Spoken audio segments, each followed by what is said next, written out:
Muy bien, pues ya estamos aquí en el tercer programa de la primera temporada de La Última Viñeta, este podcast que tanta ilusión nos hacía iniciar y que tanta ilusión nos está haciendo continuar aquí al lado de mi compañero Ander. ¿Qué tal, Ander? ¿Cómo estás? Muy buenos días. Pues nada, aquí estamos en pleno Batman Day Ujú. y bueno, y grabando ya nuestro tercer programa. Sí, Vamos a sí. un ritmo mucho más rápido del que pensaba, ¿eh? Sí, porque realmente estamos sabiendo encontrar, ¿no?, los huequecillos donde encontrarnos, porque además nos dedicamos a lo mismo, ¿no? Ya lo hemos dicho en alguna ocasión y tal, y quizá ahí sí que también eso juega a nuestro favor, aunque muchas veces estamos más estresados de la cuenta, pero sí, estamos grabando esto a día 20 de septiembre, sábado por la mañana, pleno Batman Day, como tú has dicho, y es por ello que, aparte de hablar de los Cuatro Fantásticos, que es lo que os prometimos en el anterior programa y que supongo que ya habréis visto también en el título o en la miniatura si lo estáis viendo en YouTube y tal, pues también le queremos dedicar un poquitín, un espacio, por así decirlo, a Batman, a hablar un poquito del personaje, pero no del personaje contextualizándolo ni explicando quién es, porque yo creo que ya es bastante Vox Populi, pero sí cada uno que diga, bueno, qué sentimientos le genera el personaje, ¿no? Si conecta más, si conecta menos, que yo ya sé por dónde vas tú, Ander, porque en alguna ocasión me lo has comentado, y me imagino que la gente ya sabe también por dónde voy yo, pero sí eso, pues hablar un poquito de qué obras o qué etapas nos han marcado más, nos han marcado menos, nos han gustado más, no hemos leído incluso, o si nos apetece también, pues recomendar alguna obra en concreto que nos haya gustado mucho, pero todo esto también, he de decir, que va a estar bastante bajo el paraguas de la improvisación, porque realmente también es lo que nos gusta, ¿no? Un poquito. Eso es. Yo creo que es un poco la esencia de este podcast. Sí, la idea que teníamos era hablar concretamente de dos obras bastante autocontenidas de Batman, pero al final, pues bueno, ha habido cambios de última hora y bueno, y creemos que igual es dado un poquito el día que es, ¿no? Porque al final cualquier día puedes hablar de una obra de Batman o de una etapa. Pero igual en pleno Batman Day, pues era nos ha parecido más interesante hablar un poquito en general del personaje y si no decir puntos de entrada, o también, pues diferentes obras que puedan funcionar igual para diferentes tipos de público. Porque igual si algo bueno que tiene Batman es que es como un personaje muy vendible, ¿no? De cara al exterior, de cara a gente que no le molen los superhéroes o que lea otro tipo de historias de superhéroes dentro del mundo de los superhéroes, ¿no? Eso es, eso es. Y yo me he encontrado muchas veces, esto ya también lo hablaremos luego, personas a las que no les gusta nada el mundo superheroico, o bueno, que leen más quizá manga o indie o nacional, pero sí que han leído en cambio La Broma Asesina, que digamos que es como el mainstream, ¿no? La broma asesina, el Dark Knight, y luego pues estas obras que desde mi punto de vista un poco sobrevaloradas, ¿no? Pero como lo de pues todo lo de Jeff Loeb y Tim Sale, el Tierra Uno, pues es un personaje que realmente depende que leas de él, no hace falta tener mucho bagaje y lo cual se agradece mucho teniendo en cuenta que es un personaje que nació en los años 40. Ujú, totalmente, sí, sí. Y bueno, ya dentro de, bueno, pocos años relativamente tendremos que celebrar los 100 años del personaje y esperemos que podamos hacerlo en este programa. Seguro que sí. Y Pero bueno, como hacemos siempre, bueno, perdona, Ander, sí, dime, dime. aparte de eso también tenemos Ujú, hoy pendiente de recuperar una asignatura pendiente, ¿no? Porque en el pasado programa, a cuenta de este super verano que habíamos tenido, ¿no? Este verano, super verano ujú, fantástico, ¿no? ujú. Quisimos comentar una obra de los 4F y otra obra de Superman. Nos pareció interesante hacer dos obras que fueran accesibles a nuevos lectores o a alguien que no tenga bagaje en estos personajes, pero a la vez decir, jo, no vamos a tirar ni por dos cosas clásicas ni por dos cosas modernas. Y entonces tiramos por la miniserie del Hombre de Acero de John Byrne, que al final fue con lo que prácticamente estuvimos toda la parte final del segundo programa y nos quedó por hablar un poquito, ¿no? No sé si analizar igual queda grande, pero bueno, por comentar, yo creo que es más apropiado por comentar el primer arco de los Cuatro Fantásticos de Ryan North, que es la etapa más actual y que hace unos meses pues Panini lo empezó a publicar en su formato Premier. Eso es. Y además en lo que coincidíamos 100%, bueno, que queríamos una etapa más clásica y otra más contemporánea, pero realmente hemos caído en dos etapas que son puntos de inicio perfectos para ambas cabeceras y además que ya también está anunciada, o no sé si ha empezado ya en Estados Unidos incluso, una nueva renumeración de los Cuatro Fantásticos que continuará Ryan North, pero sí que se reiniciará, por decirlo de alguna forma, no como tal, pero sí que como mínimo la numeración de la serie en base a todo lo que ocurre en el evento de Un Mundo Bajo Muerte. De hecho, es súper curioso porque el primer número de la renumeración es un propio tie-in de Un Mundo Bajo Muerte. Ha sido una cosa muy rara, ¿no? Yo no sé, yo habría esperado a terminar el evento, pero bueno, pues, cosas que pasan y más. Por algo lo habrá hecho. Por algo lo habrán hecho, pero también también lo comentaré, pero me parece raro que hagan renumeración, ¿no? O de un nuevo volumen con el mismo guionista y tal, que Mira, habrá pasado en ocasiones, pero... Yo creo que ha sido un tema de marketing, en el sentido, esto es una paranoia mía, pero pudiera ser que como la película de los 4F, que aún no he visto, por cierto, y que ya el martes la ponen en Disney Plus, así que la podré ver, como salió en julio, yo esta renumeración creo que más o menos ha coincidido por estas fechas, julio, agosto, probablemente agosto sería. Yo creo que han aprovechado y han dicho, ojo, pues aprovechando que está ahora el boom de la película y tal, igual hay gente que vaya a una tienda especializada y a buscar algo de los Cuatro Fantásticos y ver una grapita ya con un número 1, pues es como muy llamativo. Hubiera podido ser por eso. A nivel argumentativo no lo sé porque yo no he estado siguiendo esa serie, me he subido a los premieres, así que no sé en qué punto se ha dado esa renumeración, pero quizá pudiera haber tirado por un tema de marketing. Seguramente. Y aprovechando el evento, pues reinicio que se viene. Entonces, Andes, si te parece, comenzamos como hemos hecho en los dos anteriores programas y te voy a preguntar qué es lo que te está llamando actualmente la atención o qué te has comprado, qué te estás leyendo, hablar un poquito de la actualidad propia, ¿no? Que estamos viviendo como lectores y como consumidores del cómic y que me cuentes un poquito a ver en qué estás metido. Pues mira, he vuelto un poquito a mis raíces underground y a mis raíces europeas. Bueno, sí, bueno, tengo que decir que la actualidad de DC la llevo bastante al día. La actualidad Marvelita no es así, me tengo que poner un poquito. Pero,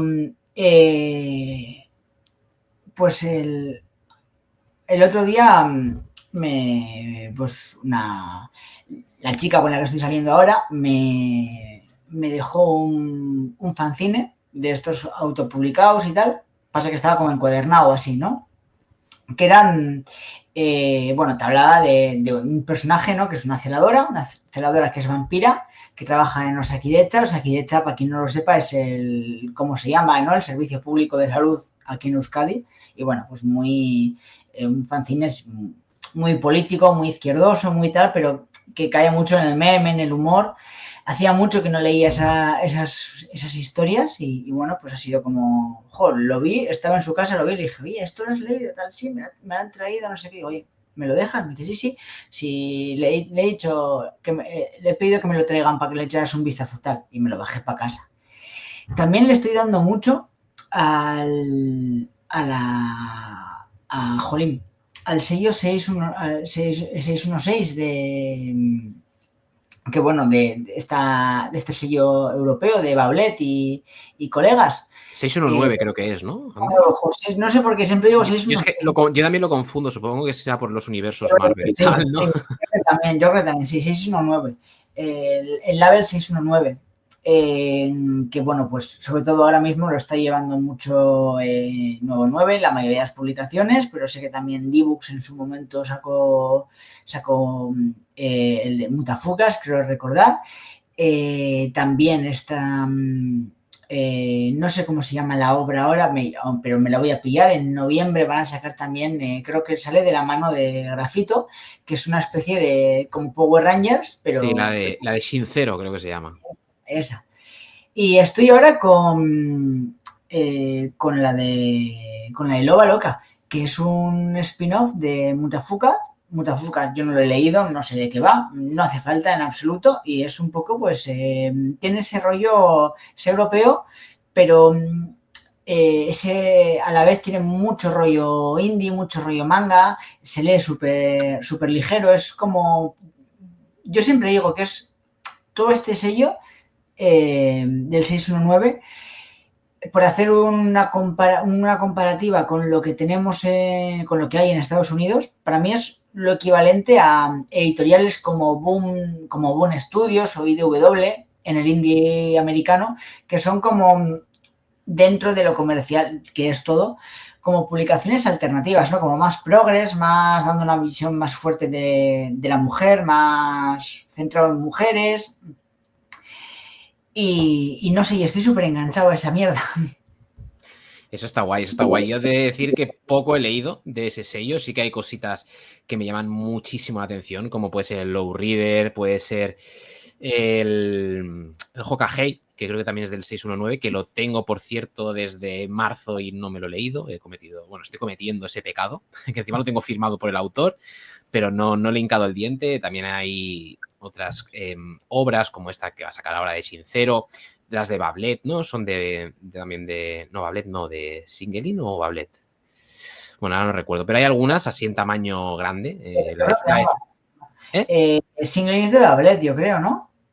Sí, o es que yo lo confundo mucho, pero por ejemplo esta de Frontier. Frontier sí, Frontier es del sello también. Y hay Vale. una que no lo he leído, pero es rollo posapocalíptico, que también la protagonista es una chavala que está con un perro y tal. O sea, yo estoy visualizándola en la cabeza la portada, que es como está sentada en un bordillo en la esquina de un edificio. Está ella, se ve además que es una chica joven, con una mochila y con un rifle, muy rollo de las tofas, y al lado está como con un perrito. Y al frente se ve cómo está rollo, pues el mundo hecho polvo. Eh, creo que esa obra también es del propio sello, del 619. Aparte de Frontier, creo que Bablet hizo también Shangri-La. Shangri-La también es. Shangri-La.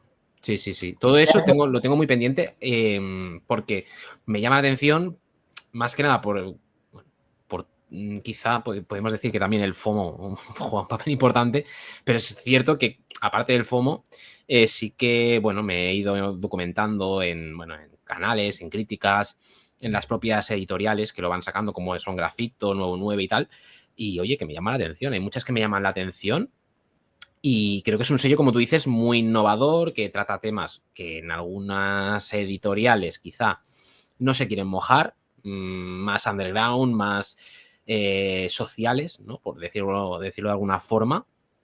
Pero sí, yo tengo muy pendiente de entrar ahí. A ver, y que al final el mundo del cómic es un mundo que generalmente el público objetivo somos tíos y cada vez menos, pero todavía se sigue escribiendo mucho para tíos y se nota.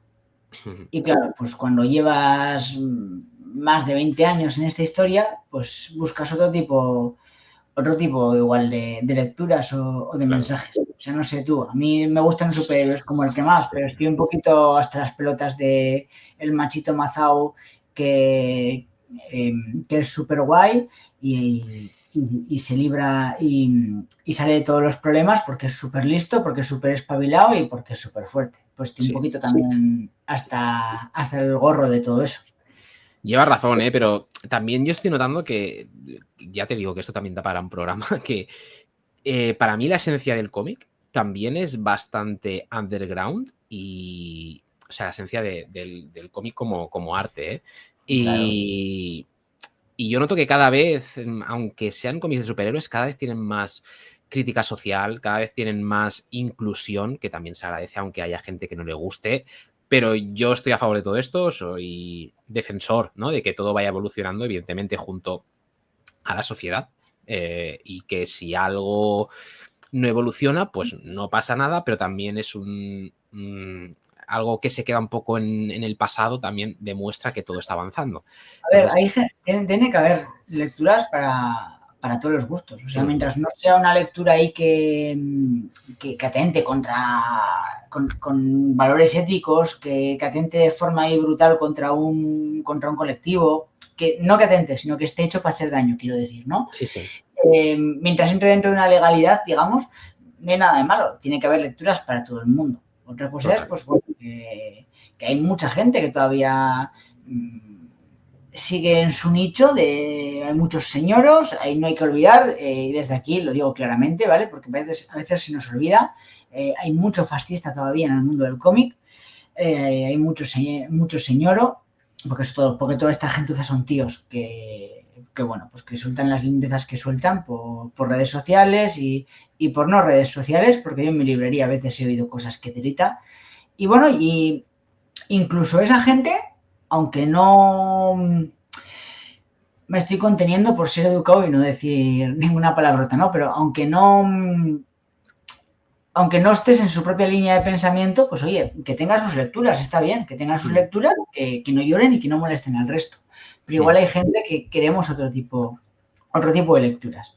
Es por lo que, por ejemplo, lecturas en el mainstream como Tom Taylor, aunque sí que es verdad que a veces creo que no que se pase de progre, entre comillas, sino que a veces como que se empalaga más a posta, ¿no? Para decir, oye, mira qué sensible soy, qué tal, el sensibleo por el sensibleo, el buen rollismo por el buen rollismo, a mí personalmente me sube mucho el azúcar, y Tom Taylor, depende con qué escribe, me sube muchísimo el azúcar, pero aún así es un autor que para mí ha marcado un antes y un después en el mundo de los superhéroes, a la hora de cómo escribe a los superhéroes, en concreto, de cómo describe a los hombres, ¿no? Porque les da otro prisma, E incluso creo que es un autor que, siendo hombre, escribe muy bien a las mujeres. Sí, sí, totalmente. Y además, esto también lo hemos comentado, que el Nightwing de Tom Taylor nos encanta también por el hecho de, bueno, pues que esa es la masculinidad, si se puede llamar así, que buscamos también, ¿no? No en la perfección, en la musculación, la independencia, ¿no? No sé. A mí, y esto es algo que también he reflexionado mucho desde que me lo comentaste, y es verdad que yo ahora mismo me siento mucho más identificado, no identificado como persona, pero sí que disfruto más de una lectura de Nightwing que de Batman, incluso. Porque me gusta más, a mí personalmente, quizá también por mis creencias o mis construcciones sociales, si se puede llamar así, que no un personaje más, más musculado, tanto física como mentalmente, como puede ser Batman. Sí, ojo, sobre todo por el tema de, yo no solo tirar a todo el tema físico, sino por cómo caracteriza, ¿no? O sea, porque el tío tiene una cosa que es como que sabe escribir muy bien. O sea, Dick Grayson siempre ha sido un personaje que ha ido muy por esa línea, incluso cuando Chuck Dixon le escribió en su primera serie regular. Chuck Dixon, para quien no lo sepa, es un tío que es un autor que a mí personalmente me parece que sus cómics son muy entretenidos, pero es un tío que es muy de derechas, es un tío que está dentro de todo el tema del Comicsgate y bueno, pues es un tío que tiene unas ideas, desde mi punto de vista, muy feas. Pero incluso un tío de esa calaña sí que tiraba por ahí, ¿no? Cuando escribía Dick Grayson en su miniserie de Nightwing. Es de aquí un voto para Panini, a ver si lo reedita, por favor. Pensaba que ibas a decir un saludo para Chuck No, déjale que está haciendo sus publicaciones, está ahí muy tranquilo. Pero joder, luego Batman, cuando en la serie de Detective Comics Tom Taylor está escribiendo a Batman, es como que dice, vale, yo soy consciente de cómo funciona este personaje, soy consciente de cómo es Bruce Wayne, pero aún así, pues se le ve como más paternalista, más... Sí que es verdad que a nivel como cómic, me parece que por lo menos lo que llevo leído, me parece que está mejor escrito el Detective Comics que el Nightwing. Por lo menos a mí me gusta más. Me gusta más el Dick Grayson de Tom Taylor que el Batman de Tom Taylor. Me gusta más cómo está escrito, me parece que es más divertido, empatizo bastante más con él, pero creo que, así como con Nightwing, a veces se deja llevar en plan con, venga, hoy a ver cuál va a ser el toque sensiblero del mes, tal. Que insisto, no está mal, pero cuando llevas 20 grapas, empalaga un poquito. Y con este es diferente, es diferente. Entonces, no sé, es como más, una serie de autores que los hacen más humanos. Y luego ya autoras, pues como Clay Thompson. Bueno, Clay Sue de Connick ya hace bastante que no la leo, pero a mí su Capitana Marvel en su momento me flipaba. Me gustó muchísimo. Mariko Tamaki, que hoy vamos a hablar de. Yo voy a hablar de ella y de su Detective Comics hace unos años. Pues como el mundo del cómic no está cada vez cambiando más. Y aún así, creo que sigue siendo una industria muy para los tíos, en general. Sí, sí, o sea, yo también tengo que aquí aclarar que el Nightwing de Tom Taylor también tiene ese encanto, ¿no? Que, bueno, que a casi todo el mundo le ha gustado, por no decir a todo el mundo, también por el papel que tiene Bruno Redondo, ¿eh? Porque Por supuesto. lo que hace en general es una obra maestra para mí, o sea, tanto a nivel de construcción de viñetas como, no sé, de caracterización física de los personajes, como, ¿no?, las obras de arte que ha creado con ese tomo, bueno, con ese número, ¿no?, que es todo una secuencia y, no sé, o la que está en primera persona, todo enfocado. No sé, me parece muy innovador, muy fresco y que rompe un poquito con todo lo que es el lore Batman. Y yo esto también lo comento porque en cuanto a mis lecturas, yo ahora le estoy dando muy fuerte al Nightwing de Tom Taylor cuando puedo, porque sí que es verdad que somos, ¿no?, como hemos dicho muchas veces, esclavos bastante heavies de la actualidad, y cuando las grapas que me voy leyendo y los TPBs que van saliendo y tal me dejan, pues voy también actualizándome en todos los Premiere que está sacando Panini de la etapa de Tom Taylor de Nightwing, que me está alucinando. Y he de decirte... No, dime. No, digo que este mes es súper especial porque ya por fin, en el Premiere que se dio el jueves pasado, el último número de ese Premiere es ya material inédito en España.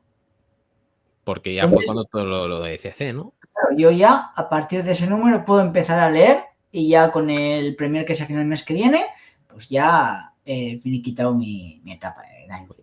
Pues genial. Y yo te comentaba también, además, que voy a resumir mis lecturas de esta última semana, o de estas 2 últimas semanas, en The Walking Dead, tío, porque me he leído el primer tomo ¿Qué y es tal? que he alucinado, macho. O sea, ¿Te ha yo gustado? soy muy fan de la serie. No me la terminé porque ya a partir de la 6ª temporada o así, se hacía como, bueno, era como muy repetitiva bajo mi punto de vista. Sé que hay gente que no lo ve así y gente que incluso la ha dejado antes que yo.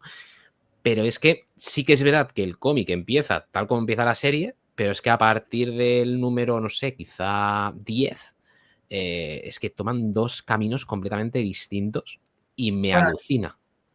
yo te iba a decir que sí, yo no lo sé, yo me he leído la obra, pero no me he visto la serie, entonces no lo puedo saber. Pero por lo que dice la gente, sí. Y a mí me parece que es un obrón joder, con Hickman, de Kierman. Kirman.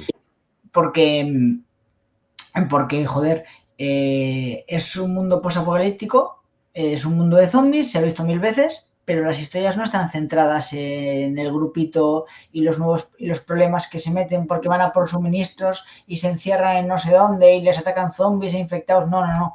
Al final, eso es una cosa secundaria. Está ahí porque está implícito en el mundo en donde está escrita la obra, pero la clave es la relación de los personajes en ese mundo que se está yendo a la mierda. Y además ahí Kierman como que hay momentos en los que va más toda hostia, momentos en los que va más tranquilo, pero como que se va tomando su tiempo, ¿no? Y lo mejor de todo es que cualquiera, literalmente cualquiera, puede morir. Y te encariñas con un personaje, te Ya. encariñas con un personaje y de repente te lo quitan. Yo hice una pequeña reseña escrita, nada, de 10 líneas así, porque yo las voy subiendo a Instagram también. Cuando me leo algo que me gusta mucho, no todo, porque si no, no me da la vida, pero cuando me leo algo que me gusta mucho, o algo que no me gusta, o quizá un tocho, pero las grapas de vez en cuando sí que las reseño y tal.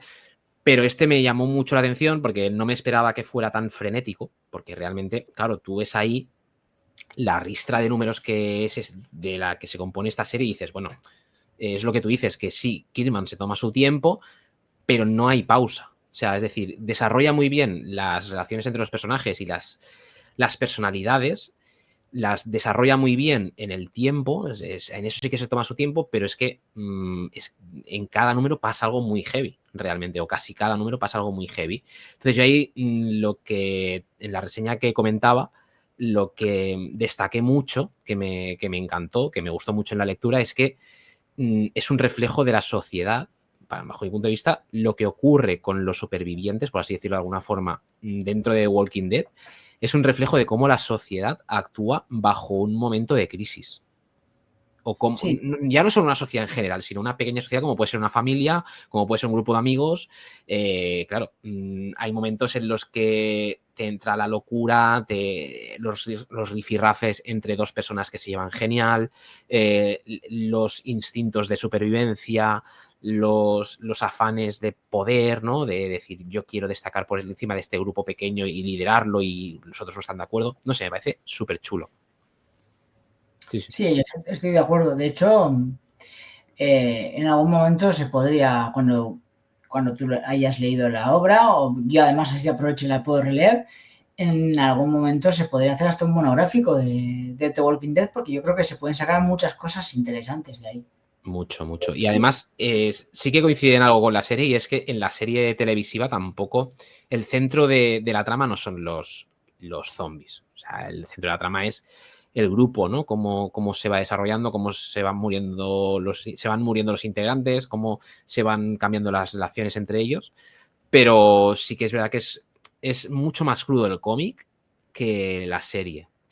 Y no me refiero a en cuanto a lo explícito que es explícita, perdón, que es la violencia o la sangre que aparece, sino las cosas que pasan. Es que tampoco quiero entrar en spoiler, pero todo lo que va pasando se narra de forma más cruda que en la serie. Sí que es verdad que en la serie, pues la sangre o el color, porque el cómic es en blanco y negro, pero el color también le da ese toque más dramático, ¿no? Pero todo lo que se narra es que no tiene filtros aquí, Kirkman. Ningún tipo de filtro, ¿eh? Y me parece muy chulo, me parece muy guay. Sí, no, yo hace mucho que yo lo leí cuando CC cogió la licencia y sacó ahí los 16 tomitos, que además estuve a punto en su momento el cogerlos por la edición nueva de Planeta, Ujú. más que nada por un tema de espacio y así, pero luego cuando lo tuve en mis manos y fíjate que yo con el tema del papel no soy tan nazi, pero ese papel en blanco y negro así en papel brillo Ya. no me gustó y joder, ECC hizo unas ediciones de puta madre. Ujú, O sea, ujú. cosas como son. No, la gente dice lo que dice de ECC, pero durante muchos años sacó las mejores ediciones del mercado. Sí, sí, tal De cual. precios no vamos a hablar, pero a nivel de edición, chapó. Se las curraban mucho. Se las Y curraban me mucho. parece que es una edición que con los años a nivel de coleccionismo se va a valorar. Sí, Entonces, sí. bueno, yo al final me quedo con esa. Eso es. Pues bien hecho.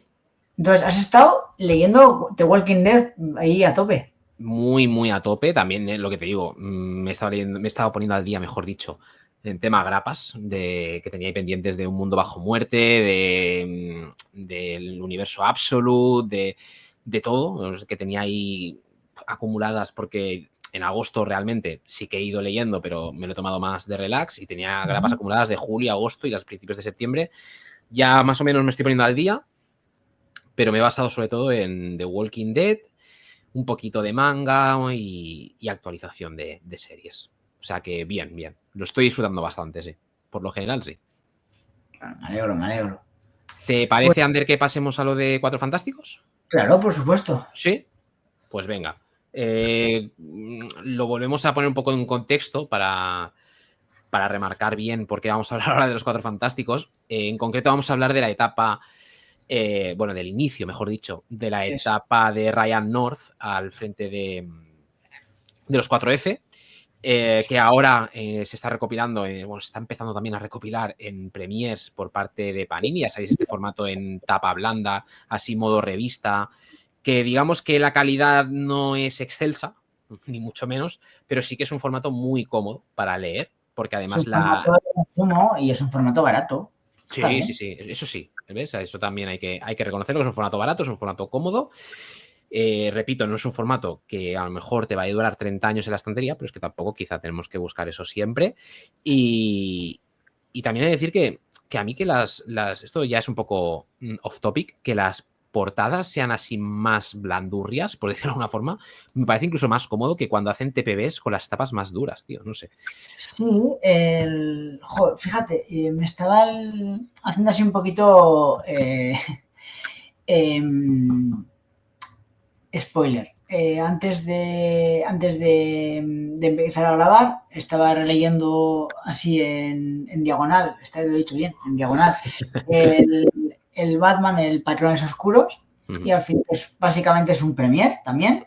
Y joder, leerlo en la cama tumbado es que es súper cómodo. Sí, sí, totalmente. Sí, un tapablando con solapas, sí, pero ni un tapadura lo puedes leer tan cómodo ahí tumbado encima encima tuyo, porque siempre estás pensando, joder, que no se doble mucho, que si Claro. el encuadernado, que si se va a soltar algo, y pues. Sí, sí. Pues A mí me sí, gusta.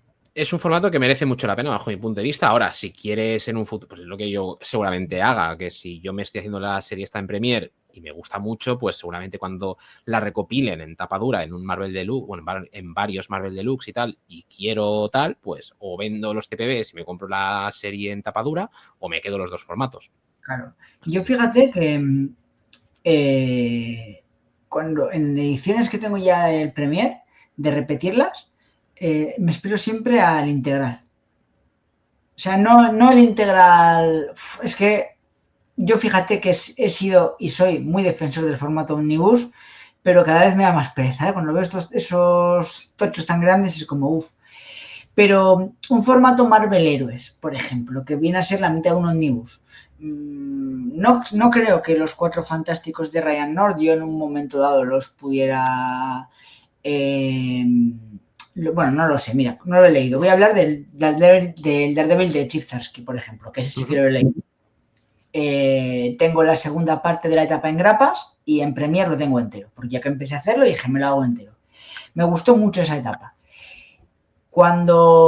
Si sacan en un momento un deluxe o tomitos con 12 números, ¿qué dices tú? Vale, igual en 5 o 6 los tengo entero. No me lo haría. Igual en un omnibus tampoco porque me parece muy aparatoso.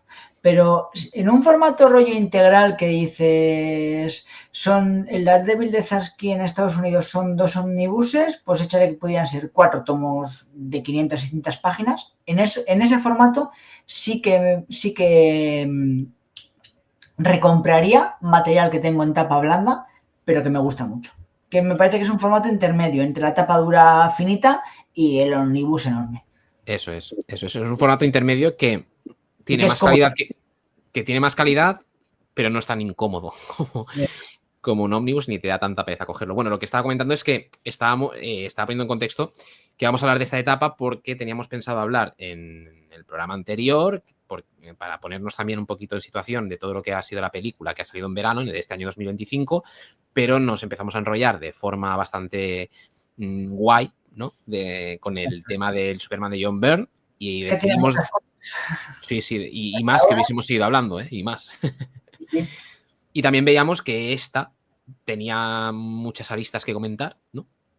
Y queríamos dejarlo para otro programa, entonces por eso hoy vamos a retomar ese hilo, ¿no? De continuar con parte del programa anterior, comentar el primer premier, que es el que ha salido ahora, hace unas semanas, del inicio de la etapa de Ryan North, que también está Iván Coello al principio, que es un dibujante español que me alucina, también hablaremos de eso, pero vemos que esta etapa comienza en el año 2023, si no recuerdo mal, creo que es a principios de 2023, Eso es.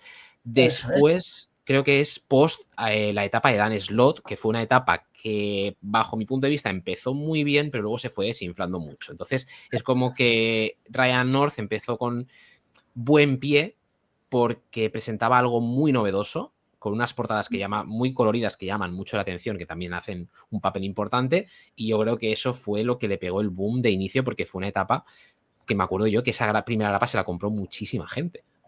Sí, yo salí bastante quemado de la etapa de Dan Slott porque, pues bueno, los Cuatro Fantásticos nunca han sido un grupo con el que haya conectado mucho. Hoy va a ir hoy el podcast va a ir de personajes con los que no conecto mucho en general. Modo hater, ¿eh? Intentaré no ser muy hater, pero no, nunca he conectado. Así como con otros personajes o con otros supergrupos he conectado mucho. Con los Cuatro Fantásticos, no, nunca. Y fíjate que he leído, ¿no? Tengo sus Cuatro Fantásticos de John Byrne, me flipan los de Walter Simonson, los Cuatro Fantásticos de Steve Englehart. Este año salió el Marvel Heroes, lo tengo pendiente de leer. Es un grupo con el que me he guiado, los de Hickman, ¿no? Que pues me he guiado mucho por autores. Cuando un autor me gusta, lo leo. Cuando no, es como que lo dejo pasar. Con Dan Slott no es un autor que me guste especialmente, no por nada, simplemente pues porque no he leído tampoco mucho. Pero como los Cuatro Fantásticos llevaban desde la época de las Secret Wars fuera y todo eso, cuando a finales del 2018 en España, en Estados Unidos, pues sería por verano de 2018, una cosita así. Probablemente sería por verano porque creo recordar que empezaron en verano del 63 o así, pues un poquito por eso, imagino yo, ¿eh? Pues bueno, el caso es que cuando llegó en España el relanzamiento, pues yo me uní y aguanté un par de añitos y luego lo dejé. Sí que es verdad que con los premieres, pues me he hecho la etapa entera y en algún momento la leeré, porque no quería dejarla a medias. Y esta de Ryan North, pese a las buenas críticas, creo recordar que la grapa se agotó y tuvieron que además que reimprimir la primera grapa. Pese a todo esto, pues no caí. Y dije, mira, cuando saquen el premier de esto, pues picaré. Y bueno, pues el caso es que salió y no sé tú, pero yo desde luego he tenido muy buen sabor de boca. Yo, buenísimo además también, pero es que además yo no sé, bueno, esto nos suele pasar mucho también, que yo noto muchas veces, a ver, en algún momento me puedo equivocar, evidentemente, pero yo cuando sé que algo me va a gustar mucho, me acaba gustando. En cuanto al cómic me refiero, ¿eh? A veces también me puedo llevar decepciones y que me guste menos o que no me guste, pero cuando sé que algo me va a gustar, no en su totalidad quizá, pero sí que a rasgos generales me va a convencer. Y esto es lo que me ha pasado con los Cuatro Fantásticos de Ryan North, que yo veía críticas, veía reseñas, incluso ojeaba algunos cómics, porque yo tengo el Marvel Unlimited, que es esta plataforma a nivel, bueno, de Estados Unidos, pero que también la han traído aquí a España, que pagas un cierto dinero al año y puedes leer los cómics Marvel que quieras. Pues yo también he ido ojeando en inglés y tal algunos números y yo veía que me gustaba mucho.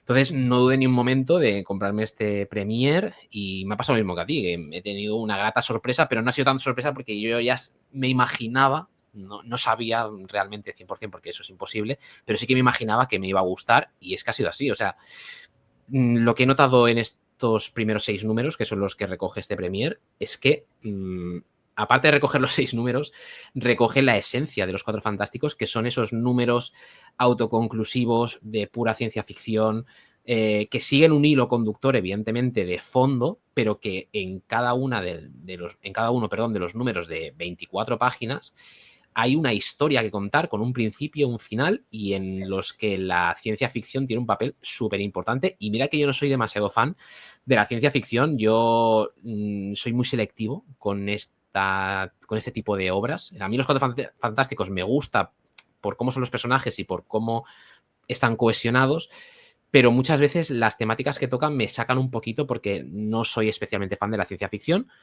pero aquí yo estoy notando que esas pequeñas dosis que nos van dando en cada número, pues eso, de un inicio, un final y una trama corta, me convencen mucho. Sí, a mí en cambio la ciencia ficción sí que me gusta mucho. Y además es que es muy pulp. Te iba a decir que tiene un rollo muy Silver Age, pero yo creo que Ryan North se va más atrás incluso, se va al pulp. por todo ese, porque tiene ese rollo de ciencia ficción, pero ese rollo de ciencia ficción loca, que no se da, no se molesta en dar excesivas explicaciones en que quede súper real o así. Si hay un problema con el sol, te llevan a la mujer invisible en órbita y durante 2 días o 3 hace invisible el sol. O sea, eso es esa ciencia ficción loca y despreocupada de decir, mira, tío, estos son superhéroes, esto es para disfrutar y ya está, no hay que justificar cosas, no hay que darle más vueltas de serie a las cosas y eso mola. Y me gusta mucho que cuando no toca ciencia ficción, toca mucho crítica social, ¿no? Ese número con Johnny que luego vamos a comentar de ciencia ficción no tiene nada, pero es un número súper político. Y a mí me gusta porque es, por lo menos este primer arco es muy poco superheroico. Es pulp, Sí. de hecho, creo que para alguien que quisiera leer Los Cuatro Fantásticos, pero el hecho de que ese concepto de superhéroes con trajes molones dándose tortas leche para atrás, creo que aquí, por lo menos en este primer arco, entraría muy bien. Sí, sí, totalmente. O sea, ya también he de decir que al ser historias de este tipo, así más autocontenidas, es difícil hablar de los números sin hacer algo de spoiler. Intentaremos no destripar gran cosa ni nada. Realmente están los dos extremos. O lo consideras todo spoiler o no consideras nada de spoiler porque realmente son historias tan cortas que no tienen spoiler, porque lo que quizás sí que sea spoiler sea la trama que hay de fondo, que intentaremos pasar un poquito así también por encima, explicar qué es lo que ocurre y comentaremos, bueno, vamos a comentar ahora cada una de las 6 grapas un poquitín así por encima, qué personaje nos encontramos, porque no en todos los números aparecen los 4 personajes, ni mucho menos, que eso también tiene mucho que ver con lo que ocurre antes de esta etapa. Pero si te parece, empezamos a comentar un poco los numeritos uno a uno. Claro, ¿quieres que lo hagamos de forma, como son 6 números, somos 2 personas, 3 y 3, que en cada número uno lleva más la voz cantante? Perfecto, perfecto. ¿Quieres empezar tú? Venga, pues por ejemplo. Bueno, pues arrancamos ya, tal y como ha dicho Miguel. No vamos a destripar todo lo que pasa, ¿vale? Esto no es un análisis, no estamos comentando la etapa ni el arco, simplemente estamos hablando de nuestras sensaciones. Pero vamos a hablar de cosas que, si bien no te van a destripar la historia, si no has leído esto y después de este podcast quieres ir a leerlo, no va a ser 100% virgen a la lectura. Avisamos de ella. Bueno, pues arranca con una historia sobre Alicia Masters y la cosa, y Ben Green, que ya que en la etapa de Dan Slott se casaron y ahora son marido y mujer, y están ellos solos, están en un pueblo que además a priori es como muy raro, porque parece que es como un pueblo ambientado en la época de la Gran Depresión, ¿no? Finales de los años 20, primeros de los años 30. Ben Green y Alicia Masters tienen 2 hijos adoptados que son extraterrestres, que no están ahí. Se habla de que han desaparecido sus hijos, se habla de que están enfadados con Reed, se habla de que la familia se ha separado, no sabemos por qué. Y bueno, pues el caso es que ellos llegan a un pueblo y se empiezan a dar cuenta que pasan cosas raras, porque ellos se quedan a un motel, llegan a un motel, se quedan a dormir y al día siguiente el propio hombre del motel que les ha cogido la habitación y todo, cuando les ve, les tratan como si no les hubiera visto nunca, como que, bueno, les trata directamente como de ocupas, ¿no? Os habéis metido en una habitación, no la habéis pagado, tal, pero oye, sí, ayer mismo estuvimos, te cogimos una habitación, yo no os conozco, ¿quién es este monstruo? Bueno, un poquito así. Se dan cuenta que por algún motivo, en el pueblo en donde están metidos como una especie de burbuja temporal dentro de esta época de la Gran Depresión, y que cada 24 horas más o menos, o cada X periodo de tiempo, de repente se resetea y vuelve a empezar todo desde el principio. Es decir, están encerrados en una burbuja en un día en concreto. Es como un pez que se muerde la cola todo el rato a nivel temporal, porque ellos se van dando cuenta, lo que tú comentas, que hay algo, ¿no?, que hace detonar, ¿no?, el hecho de que que todo se reinicia a nivel temporal, la gente empiece de cero, no recuerde lo que ha visto y tiene De ahí hecho, Dime. sí. No, de hecho es eso. O sea, aquí volvemos a esa ciencia ficción, pero simplona en el buen sentido, no simplona de que esté hecha por hacer, sino que tampoco le dan muchas vueltas a explicarlo. No. Te presentan la situación, se ve que están en un bar y que a partir de medianoche o de X hora, de repente la gente desaparece y al día siguiente, a primera hora de la mañana, la gente vuelve a aparecer, pero sin recuerdo de lo que han sido esas horas. La Exacto. cosa es que empiezan a investigar y Alicia descubre en el... Además, aquí quiero hacer un pequeño disclaimer y no me saca de la lectura, pero me parece genial como pese a Alicia de que es una mujer, pues es una mujer ciega con ciertas limitaciones y se la ve súper independiente, como que voy a coger me muevo por aquí, tal, no sé qué, que obviamente una persona invidente puede ser independiente, pero me hace mucha gracia, ¿no? Que es como que también el propio autor es como, bueno, sé que es ciega, pero me da igual, ¿no? Sin más, una cosa es una tontería, una cosa que me llama la atención. Bueno, el caso es que ella descubre que hace muchos años pasó algo en ese pueblo y que ese pueblo es un pueblo fantasma. Pero realmente no es un pueblo fantasma porque ellos están ahí. Entonces, durante un periodo indefinido de bucles de días en los que ellos, es muy divertido, ¿no? Porque ellos cada día tienen que hacerse amigos de la gente, tienen que empezar desde el principio y durante unas viñetas, pues cada viñeta es como un día, se ven viendo memes con cosas graciosas que les pasa tanto a Alicia como a Ben. Sí, Y sí. bueno, y al final, pues dan con la persona que es la causante de todo esto. No vamos a explicar aquí mucho más. Yo lo único que puedo decir es que no es, lo guay de esto es que no es un villano, es una persona que lo está haciendo sin ser del todo consciente de lo que está haciendo. Tiene un Es, toque entrañable, ¿eh? De es, decir. es muy divertido también la forma en que Alicia y Ben consiguen salvar la situación y al final el cómo, una vez se soluciona, se ve cómo se desarrollan las cosas, como si todo esto que hubieran estado viviendo durante este bucle temporal no hubiera pasado nunca, a mí me ha parecido entrañable y me ha parecido súper bonito. Sí, sí, sí, totalmente. O sea, me parece un final satisfactorio, si se puede llamar así, y que tiene una explicación que te hace empatizar, que dices, ostras, a lo mejor yo también en algún momento me he podido sentir así, por decirlo de Sí, alguna forma.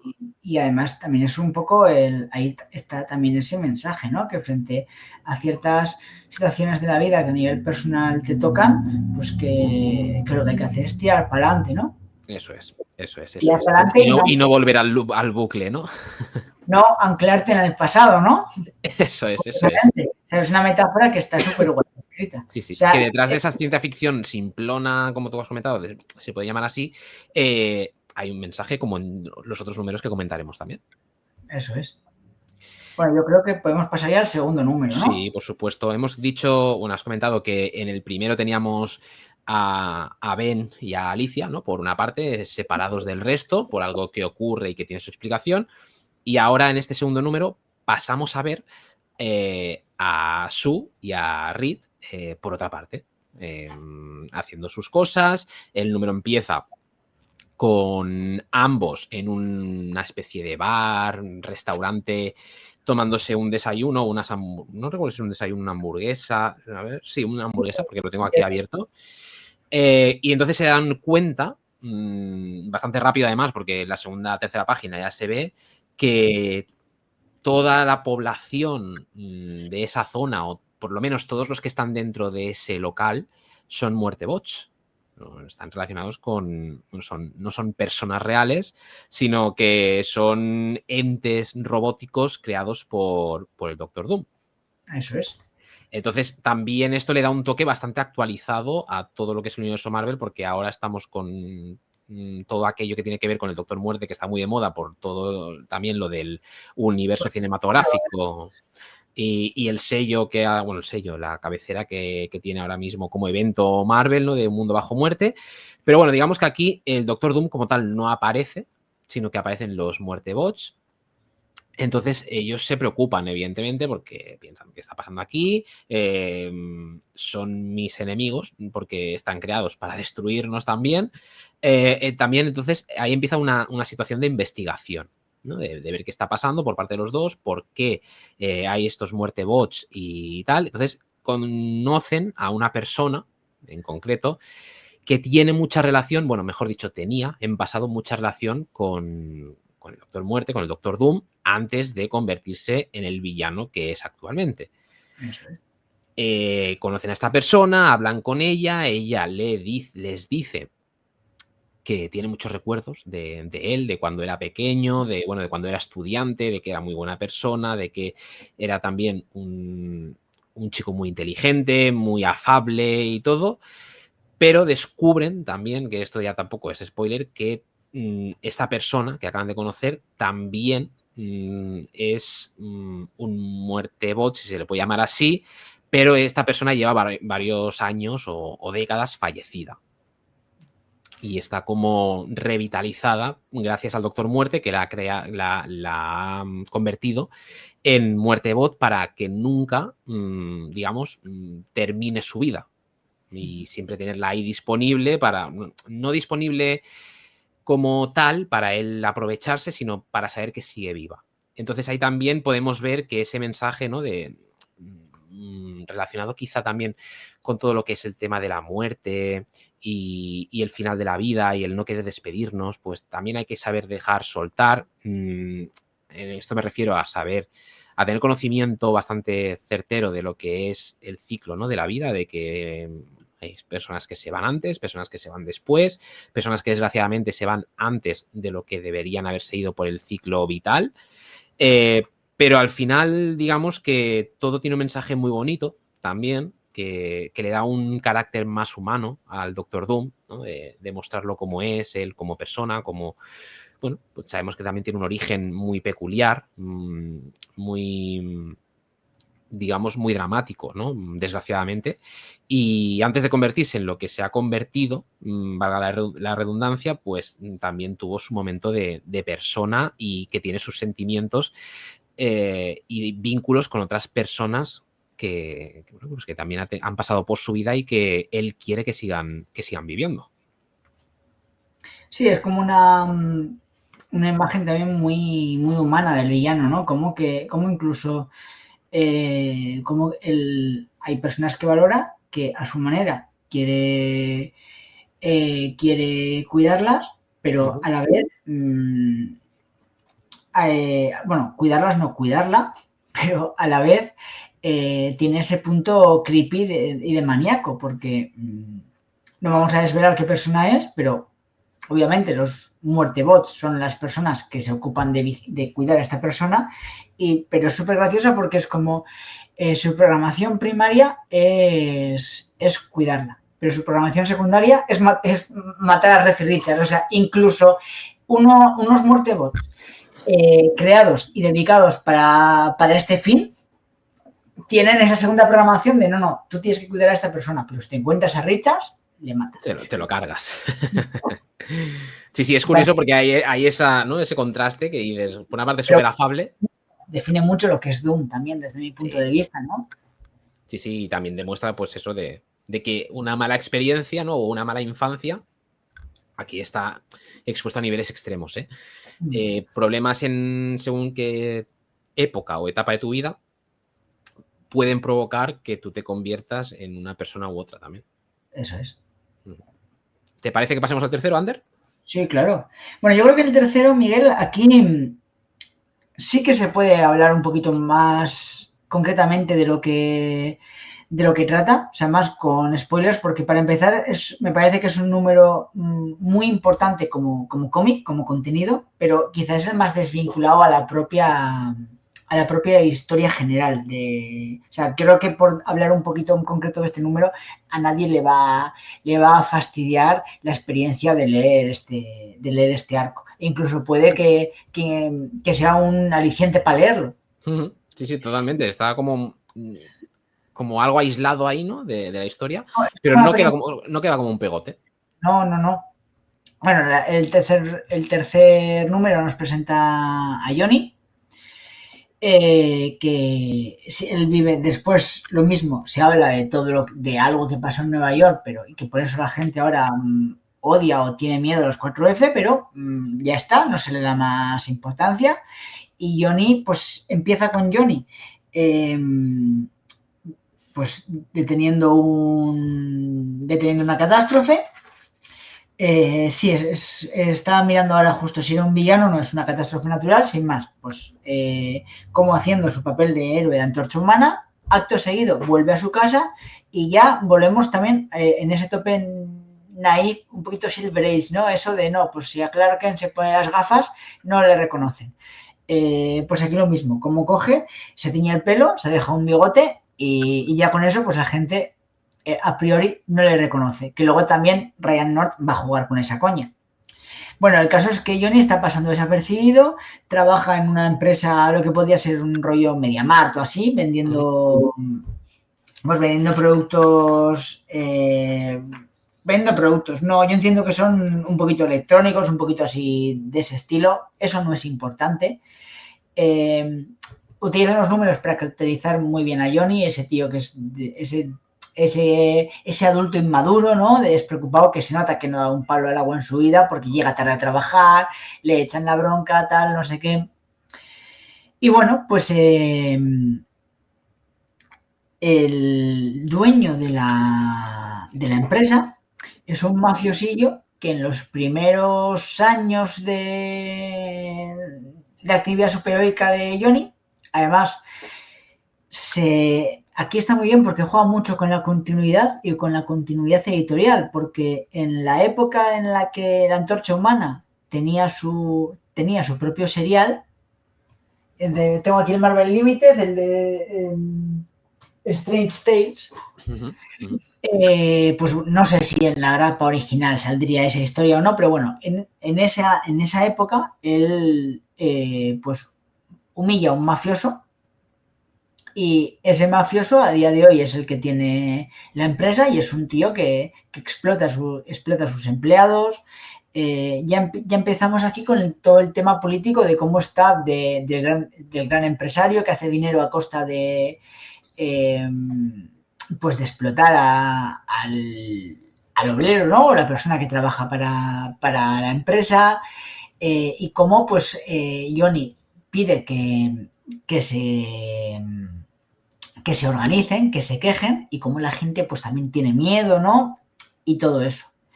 Y bueno, luego también meten un poquito de tema superheroico, pues Johnny va a hacerle una visita, el empresario le patea el culo, eso ahí es un poquito facilón, porque es un tío que no tiene poderes, ¿qué tal? Que dices, esto no debería poder pasar. Pero bueno, se entiende también que es un poco también para dar ese golpe emocional de decir, jo, es que la Antorcha Humana ahora, por todo lo que ha vivido, está en un momento muy bajo de su vida. Y bueno, pues después de que ha tenido este primer encontronazo con el mafiosillo, al día siguiente está trabajando y a sus compañeros les reúnen en el almacén. Y dice, bueno, os tengo que decir una cosa. Y de repente se prende fuego. Soy la Antorcha Humana. Y claro, se le quedan mirando como diciendo, pues ya lo sabíamos, ¿no? Como diciendo, ¿qué te crees? Eres un tío que es famoso, eres superhéroe, es salvo Y del mundo. No le jode, que se hubiesen dado cuenta. Es un tío que es como que decir, hostia, no lo he escondido bien, ¿sabes? Sí, pero ahí está guay, ¿no? Porque, pero bueno, es como jugar un poquito con esa absurdez ya, pero sin ese punto de ay, qué triste es el cómic de superhéroe, ¿no? Con ese toque gracioso, ¿no? Sí, Ese sí, toque sí. amable. Y bueno, el caso es que al final se movilizan y bueno, ya haciendo habiendo una especie de pelea entre la Antorcha Humana, el empresario, junto con una pequeña trampa que hacen entre todos, pues digamos que se soluciona para al final ellos tienen los compañeros de Johnny pues tienen una forma de mejorar un poquito su situación. El malo se lleva su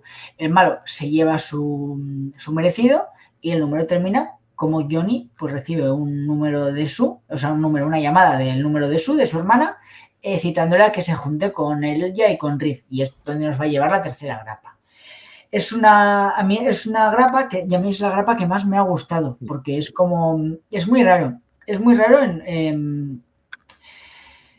en un contexto tan mainstream, como los superhéroes, que quizá hoy en día también, pues, porque está Disney de por medio y tal, y pues al final Marvel está muy en los medios, pues a veces como que da miedo, ¿no? Meterte en ciertas cosas. Es como que meterte en temas de diversidad, de tal, hay pro LGTB, tal, se hace y está bien, y me parece de puta madre, o sea, lo he dicho en el buen sentido, pero eso está bien porque ahora es como que a nivel comercial es buen marketing, pero igual meterte en estas historias de esta forma como que cuesta más, porque ya es como, te estás metiendo en temas políticos, temas más políticos económicos, más tema de, ya estás hablando de clases, estás hablando de trabajos precarios, estás hablando de derechos laborales. Y no es un fango cómodo en el que bañarse, menos para una editorial de cómics muy importante y muy grande, junto a DC, probablemente la más grande del mundo, por lo menos en cuanto a cómics de superhéroes. Y bueno, pues se agradece que lo primero, Ryan no lo haya podido hacer, y lo segundo, que lo haya hecho de una forma tan ligera, tan divertida, pero a la vez tan confiesa. Ahí está el mensaje. Sí, sí, es además él mueve, ¿no? Él promueve, mejor dicho, el hecho de que se manifiesten, se rebelen, ¿no? Los trabajadores contra el propio jefe, cuando son los mismos trabajadores los que están cagados, hablando mal de miedo, porque tienen unas circunstancias personales que quizá no les beneficia al final, según cómo salga todo, el hecho de que el jefe salga rebotado, salga enfadado, pero al final él consigue convencerlos de cierta forma, y lo que o sea, a ver, la situación se resuelve gracias a la revelación de los trabajadores, o sea, por una parte gracias a cómo actúa Johnny, pero es la presión de los trabajadores la que al final consigue que, bueno, pues que todo esto al final se solucione, que se solucione de una forma superheroica al final. Bueno, en parte sí. A ver, pero porque es un cómic de superhéroes, pero claro, el mensaje claro. en plan, si queremos mejorar nuestros derechos laborales, nos tenemos que organizar. Hay que hacer una huelga o protestas o lo que ya cada grupo de trabajadores crea que es lo más conveniente, ¿no? Pero el mensaje ahí está. Si quieres cambiar algo, tienes que movilizarte.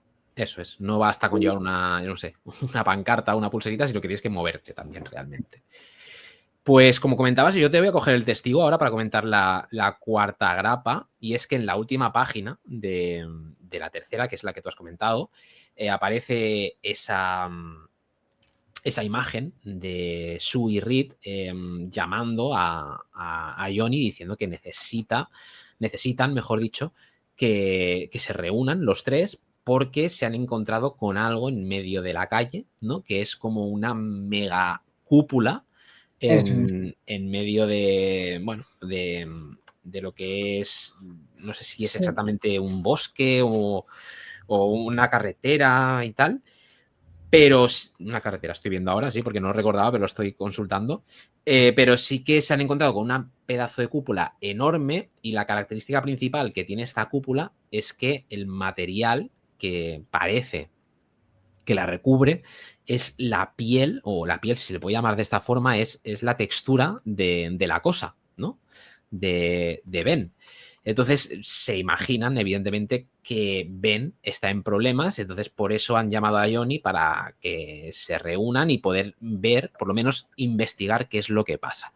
Ahí se hace un corte. Digamos que en la grapa 4, al inicio, no se continúa 100% con esta trama, con esta investigación, sino que se hace como una especie de flashback a la situación que existe justo antes de que empiece la etapa de Ryan North.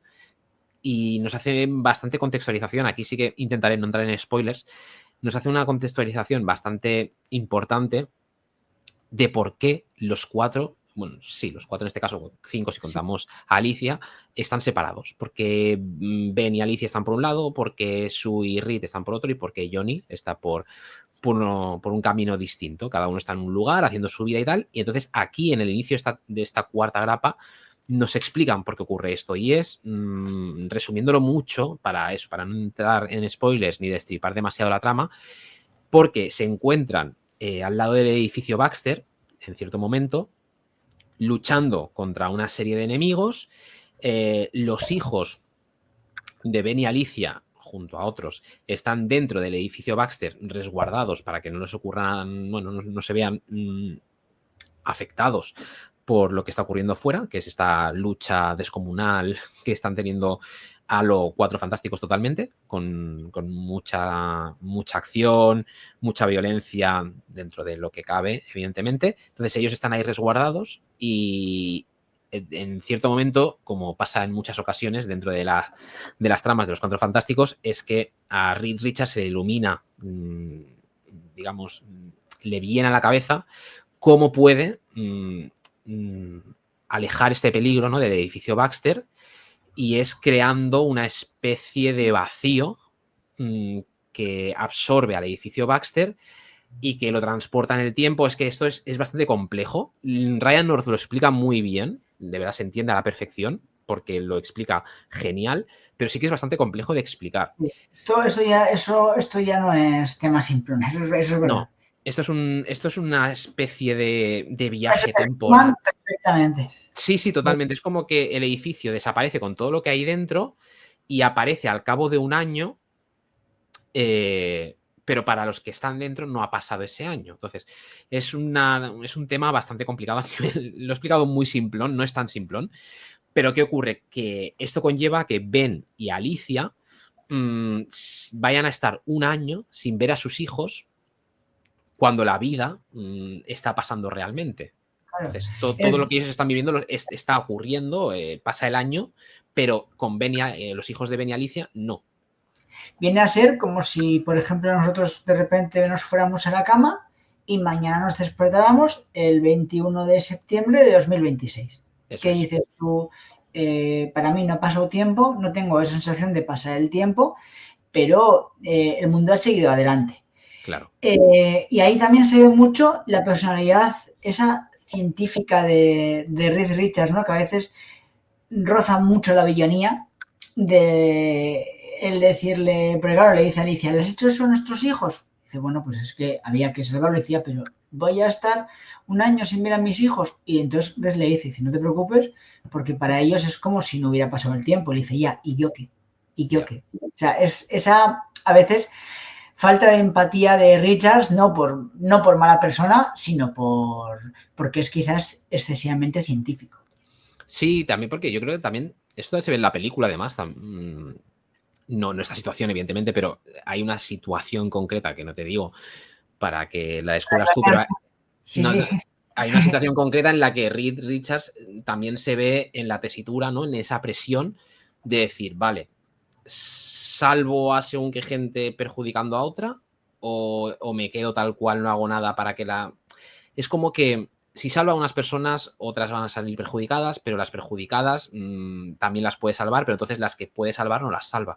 Entonces es ahí como esa presión de decir, vale, tengo tanto poder, ¿no?, a nivel científico y a nivel de conocimientos que mi cabeza va a 1000 por hora, analiza todas las situaciones posibles, pero es que eso también tiene su bueno, su punto débil, que es que como estoy viendo todas las posibilidades, pues muchas no me gustan, pero lo tengo que hacer porque si no algunos... Entonces es como que te mete ahí en la situación de esa presión que siente Reed Richards de decir, vale, ahora mismo o salvo a mucha gente sacrificando un año de vida, por así decirlo, de los hijos de Ben y Alicia, junto a otros, o se lía más. Entonces, él en ese momento actúa rápido, actúa como tiene que hacer, más que nada por eso. Y evidentemente, pues Ben y Alicia se cabrean mucho con él. Cada uno toma su rumbo. Reed, por lo menos, se muestra cómo lo pasa mal, ¿no? Se arrepiente en cierta manera porque se pone a llorar. Pero digamos que los caminos de los Cuatro Fantásticos se bifurcan. Y ahí entonces ya se hace otro salto a la situación actual, que es donde están al lado de esa cúpula con la textura, por así decirlo, de Ben, ¿no? de la cosa.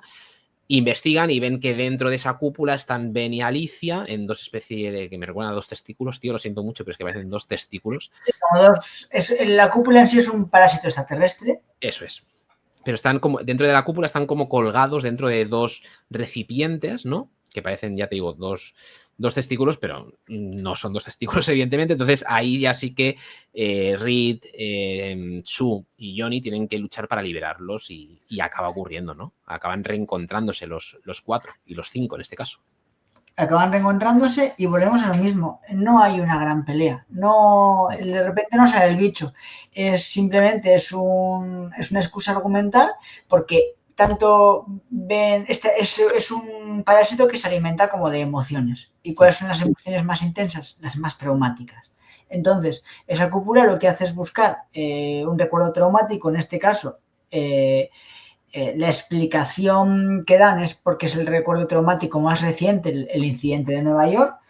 La explicación real es porque el autor tiene que demostrar tiene que contar de alguna forma lo que ha pasado, tiene que contárselo al lector y al final ese número es una excusa para que tú sepas por qué la situación arranca así. Y bueno, es original, desde luego. Yo prefiero eso que hacer el típico número de flashback. Eso es. Sí, hacen todo un número de flashback, sino que también te hacen una parte de...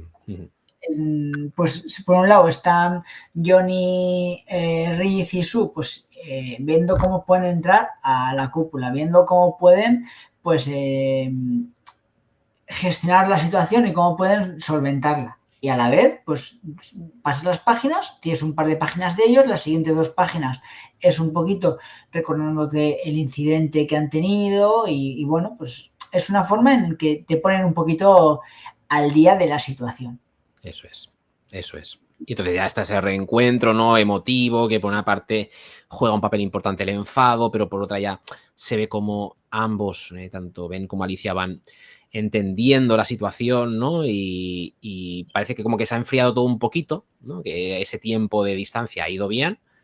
Y a partir de ahí ya nos metemos en la grapa 5, que es una grapa en la que empiezan, por así decirlo, ya todos juntos de nuevo. Eso es. La grapa 5, en la que arrancamos con... Por cierto, puede ser que estoy viendo las portadas, la grapa 5 puede ser la única portada que no dibuja Alex Ross. Pues te lo digo ahora mismo, pero seguramente puede ser. Estoy en la 4. La 4 sí, es que además las portadas, es lo que comentaba al principio, a mí me parecen alucinantes, tío. ¿Las 6 Pues también? Sí, es de Chris Bacalo, sí. Bueno, pues es que tiene unas portadacas que... Mira, de hecho, la variant de la 5 sí que la dibuja Alex Ross. Ah, es verdad, que es la que está detrás. Sí, cierto. Bueno, pues se ve a los Cuatro Fantásticos en un atasco, además de una forma súper naif, que me hace muchísima gracia porque Alicia y Ben están en la camioneta y el resto van en el Fantastic Car, pero el Fantastic Car...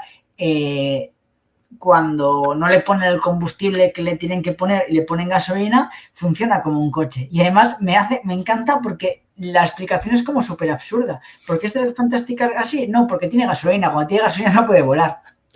He de decir, así a modo de disclaimer, que todo lo que ocurre, aparte del factor de ciencia ficción, todo lo que ocurre en esta grapa me parece muy naif, tío.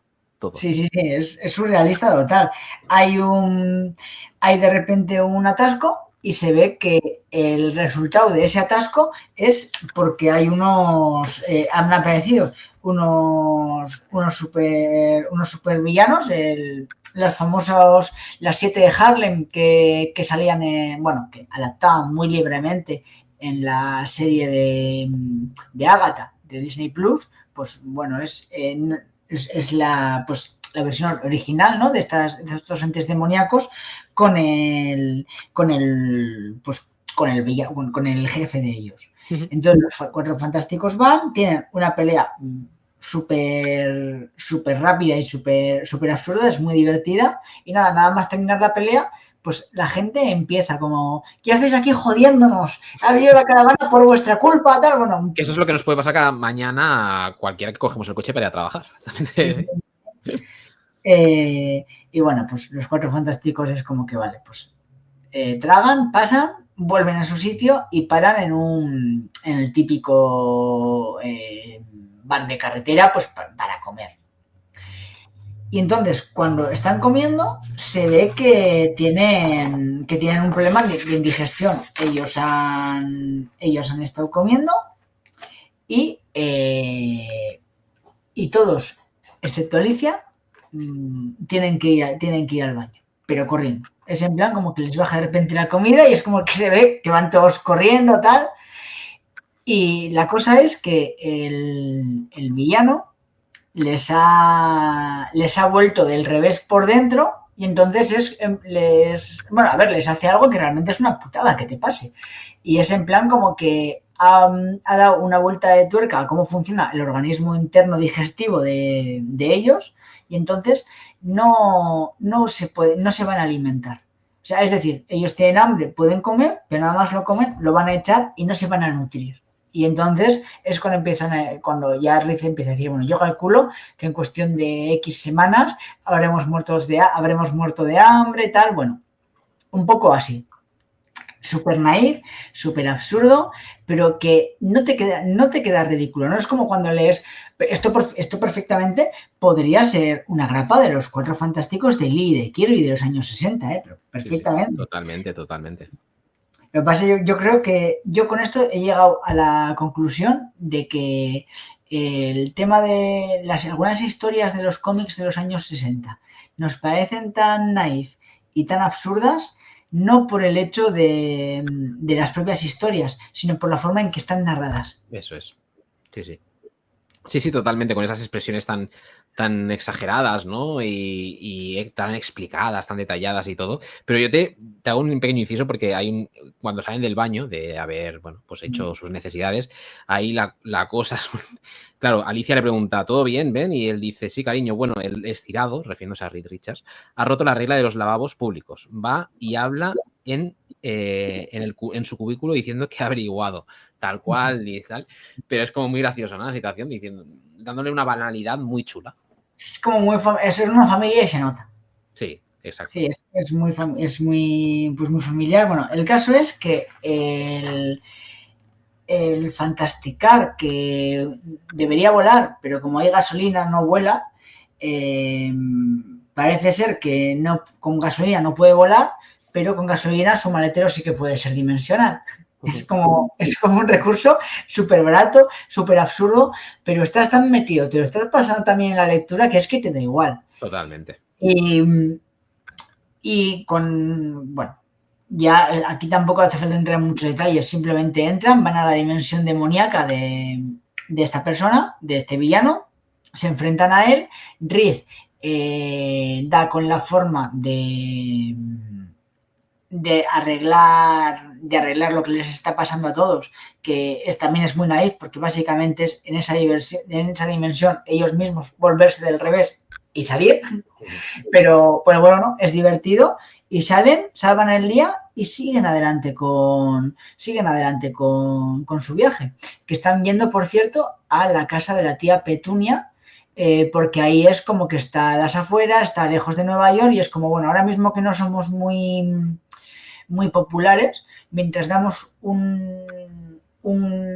mientras pensamos cómo podemos solucionar esta situación que nosotros mismos hemos generado, pues lo que hemos explicado al principio, ¿no? Del rollo del bucle este temporal de un año y todo eso, vamos a ir ahí para estar tranquilos. Y ellos entonces prosiguen su camino. Es simplemente pues la aventura del mes.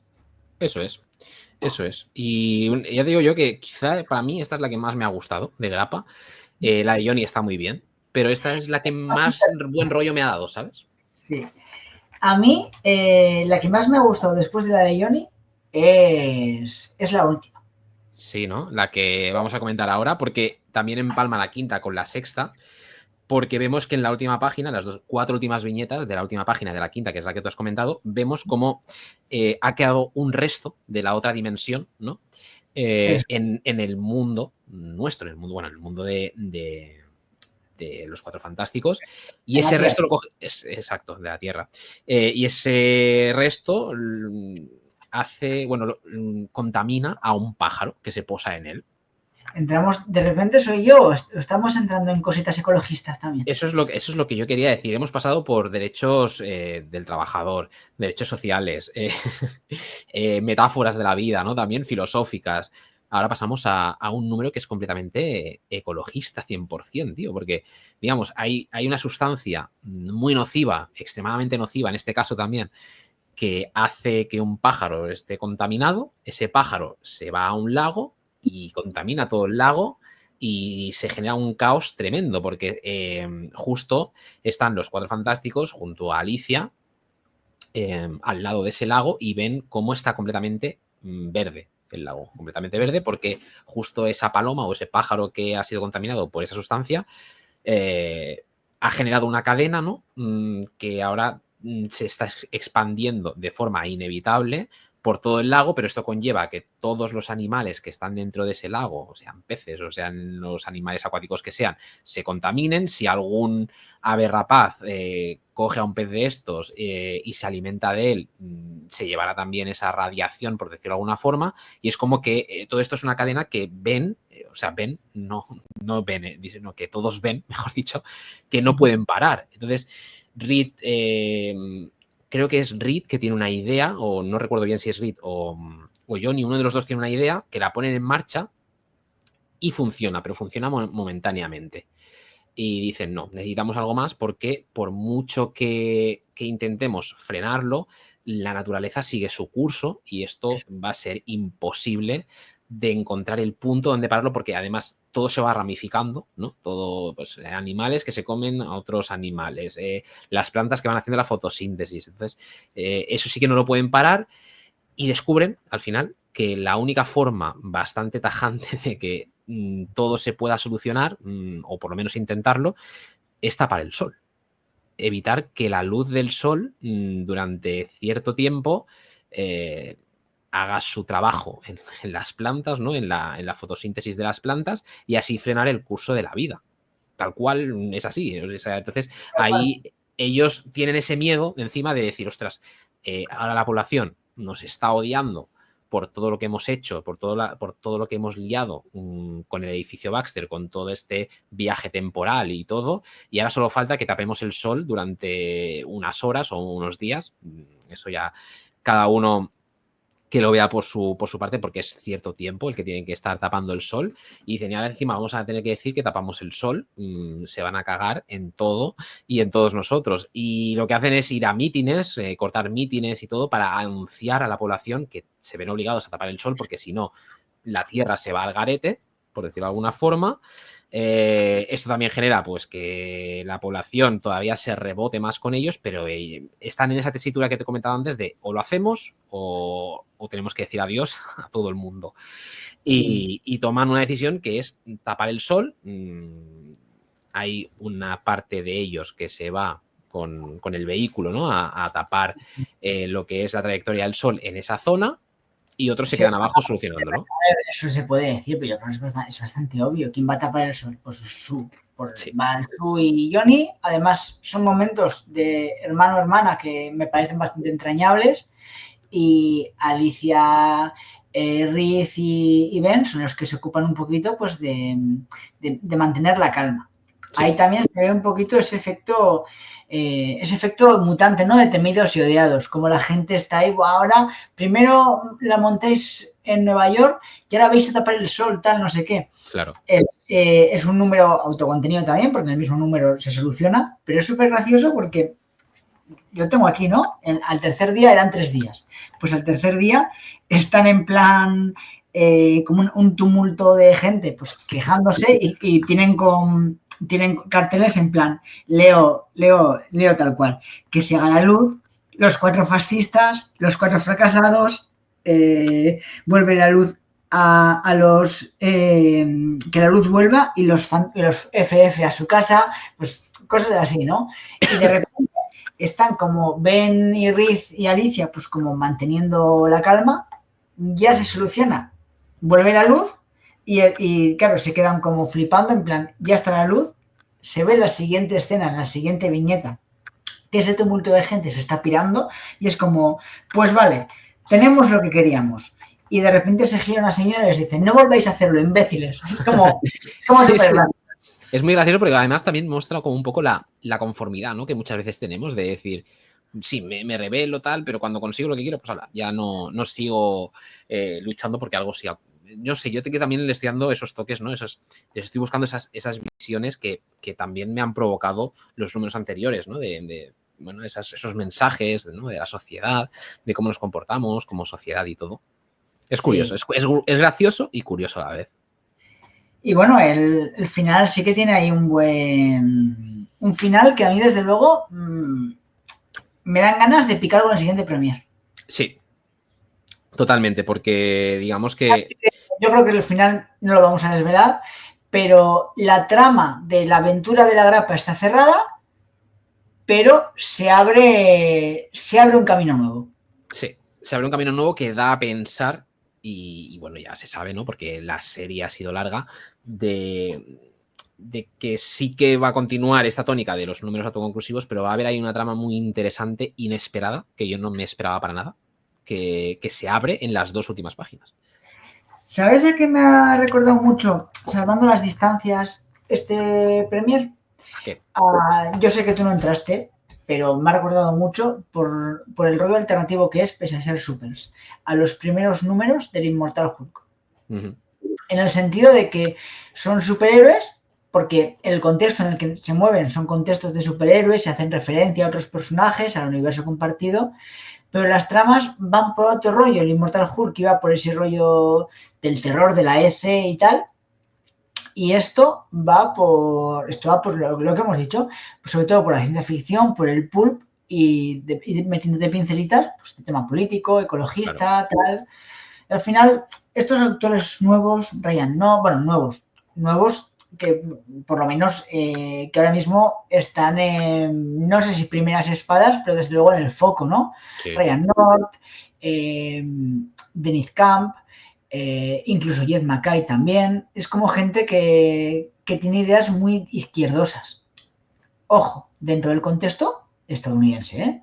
Sí, sí. Pero bueno. Y también se ha de decir que Ryan North es bastante novato, entre comillas, en cuanto al mundo superheroico, porque él sí que había hecho obras como, por ejemplo, El Matadero 5, que lo hizo junto a Albert Monteis. Es un obrón tremendo. No es un autor, no es un autor nuevo, para nada. No, no, no, Simplemente no. es nuevo en este contexto, en la editorial, digamos. Y además es un autor que tiene experiencia en la ciencia ficción, porque de No, no. Matadero 5 es ciencia ficción pura también. Y Y viene del indie, se nota. claro, claro. Bueno, Sí, sí. por cierto, no hemos dicho nada, pero el dibujo de Iván Coello, como siempre, maravilloso. Excelente, excelente. Y luego sí que es verdad que habrá parones con Iván Coello, ¿no? De que habrá otros autores, veremos también cómo se va desarrollando y desenvolviendo todo, pero es cierto que Iván Coello, tío, para mí está a un nivel excelente. El color que también tiene toda la serie, para mí también le da un toque muy propio, como puede pasar con el Nightwing de Tom Taylor, que también el color, la paleta de colores, ¿no? Así viva, bueno, pues alegre, por así decirlo, porque, por ejemplo, cuando aparece Johnny envuelto en llamas y todo, le da un color tremendo a la página y a mí eso también me genera muy buen rollo, ¿no? Igual que al Immortal Hulk se le intentaba dar una paleta de colores mucho más apagada, más de terror, ¿no? Y todo, pues no sé. ¿Tú no tienes la sensación como que está habiendo un poco revival de la Silver Age? O sea, así como por ejemplo yo creo que son un poquito, esto es una sensación mía, ¿eh? Yo creo que también son procesos y cómo se vive en cada momento, pero cómo pues, por ejemplo, lo diré, en los 90 era un poco una resaca malentendida de lo que el cómic fue en los 80. En los 2000 volvió ese, sobre todo en la primera década de los 2000, ese rollo callejero, ¿no? Con esos Marvel Knights, esos Vengadores de Bendis que eran muy rollo callejeros, pero un poquito pues siguiendo esa estela de la Marvel callejera que había habido en los años 80 también, con muchas diferencias, ¿eh? Porque luego los mutantes iban a su bola, pero bueno, Sí. como el Marvel Now fue un poquito esa Marvel Indie, ¿no? Con el Ojo de Halcón, con luego más adelante la visión de Tom King, como desde mi punto de vista fallida, no por el tema de la inclusión, sino por cómo se hizo, pues ese All New, All Different Marvel, con el Hulk de Amadeus Cho, con la Patrulla X joven, que bueno, el concepto era bien, pero yo creo que les pudieron las prisas, pero también tenían ese concepto muy, lo que se estaba llevando ese indie, ese young adult, yo lo veo un poquito así. Y ahora yo veo que hay como una especie de mirada atrás a la Silver Age, ¿no? Lo que ha estado haciendo Mark Waid en Batman Superman, lo de Nightwing también tiene momentos muy naif y muy absurdos en el buen sentido. Y yo creo que estamos volviendo un poquito a eso. Sí, sí, Porque totalmente. Y al final es un péndulo todo. los dos pelotazos superheroicos de este año son muy Silver Age. Sí, sí, el Batman y Robin año 1 también tenemos por ahí. Lo que tú decías de Batman y Superman, de los mejores del mundo, que también es una serie súper mítica y súper clásica. No sé, sí, yo no me lo había planteado como tal, pero ahora que lo dices, es totalmente cierto porque, bueno, el Immortal Hulk que tú también comentabas, ¿no? Que hace referencias claras y a un Una F, ¿no? estilo, a un estilo creepy, ¿no? Del terror más De clásico. 70 o 80, una cosa así, bueno, o 60, ahí igual resbalo porque a mí el terror en el cómic no es una cosa que me gusta especialmente, pero bueno, entre los 60 y 80 yo creo que se mueve un poquito ese rollo, ¿no? Sí, sí, totalmente. Y con los Cuatro Fantásticos que lo estamos viendo también. De otras series también lo desconozco, pero sí que, bueno, pues sí, este afán también por el Doctor Doom, ¿no? Que siempre también ha sido como el villano por excelencia de los 4F.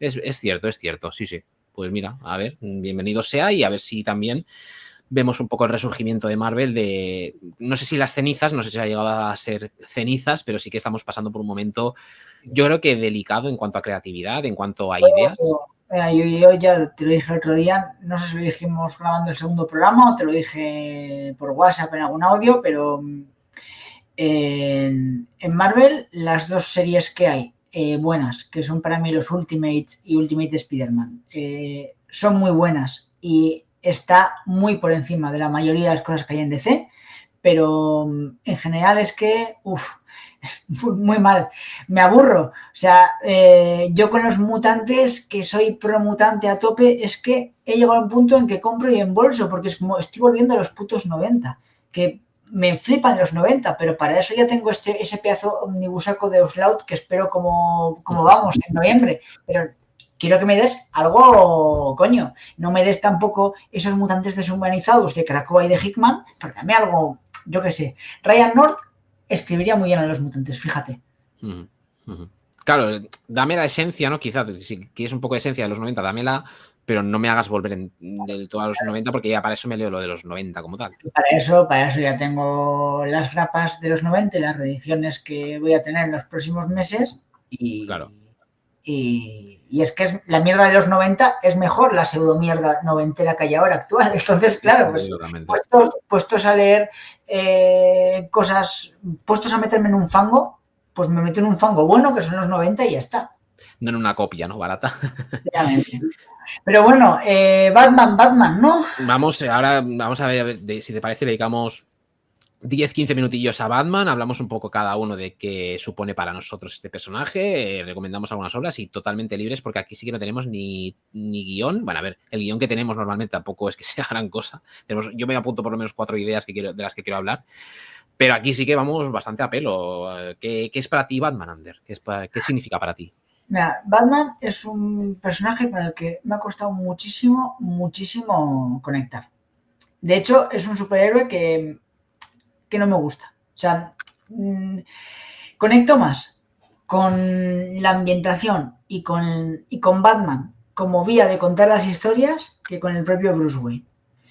Aparte que a mí el rollo callejero en los superhéroes siempre me ha costado mucho entrar. Sí que es verdad que, bueno, Spider-Man Spider-Man está como en medio, ¿no? No es del todo callejero, pero, o sea, es callejero, pero también tiene mucho rollo superheroico.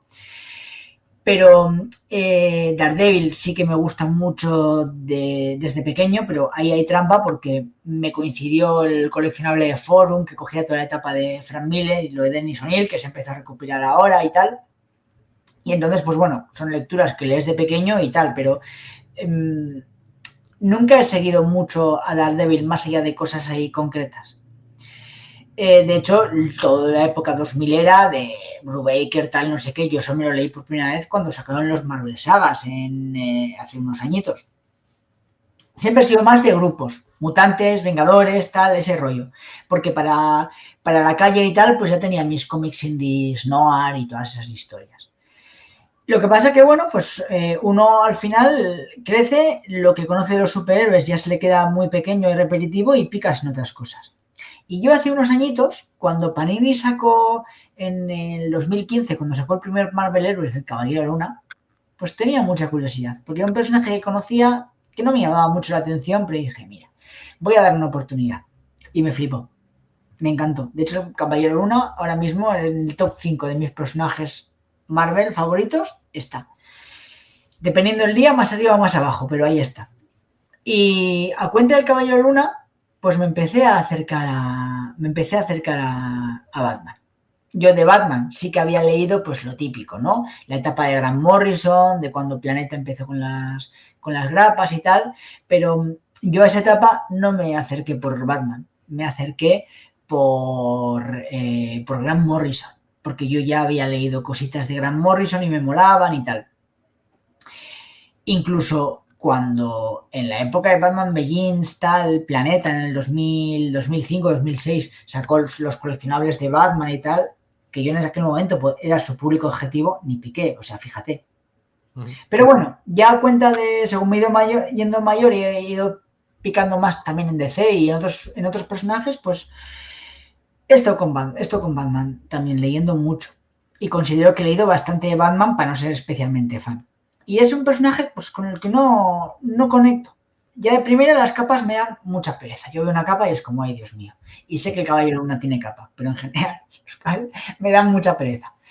Eh, pero bueno, a mí Tom King me ganó muchísimo con su Batman porque vi que dije, jo, vale, me está presentando yo el Batman de Foix, de que me subo encima de un avión y lo paro, pero también está hablando de sus sentimientos hacia Selina, de su desarrollo como persona, de tal, ese punto trágico que tiene Tonkin, ¿no?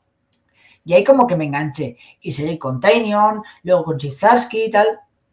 Y bueno, pues es un personaje que leo, que lo disfruto, pero que no lo pongo por encima de mis lecturas.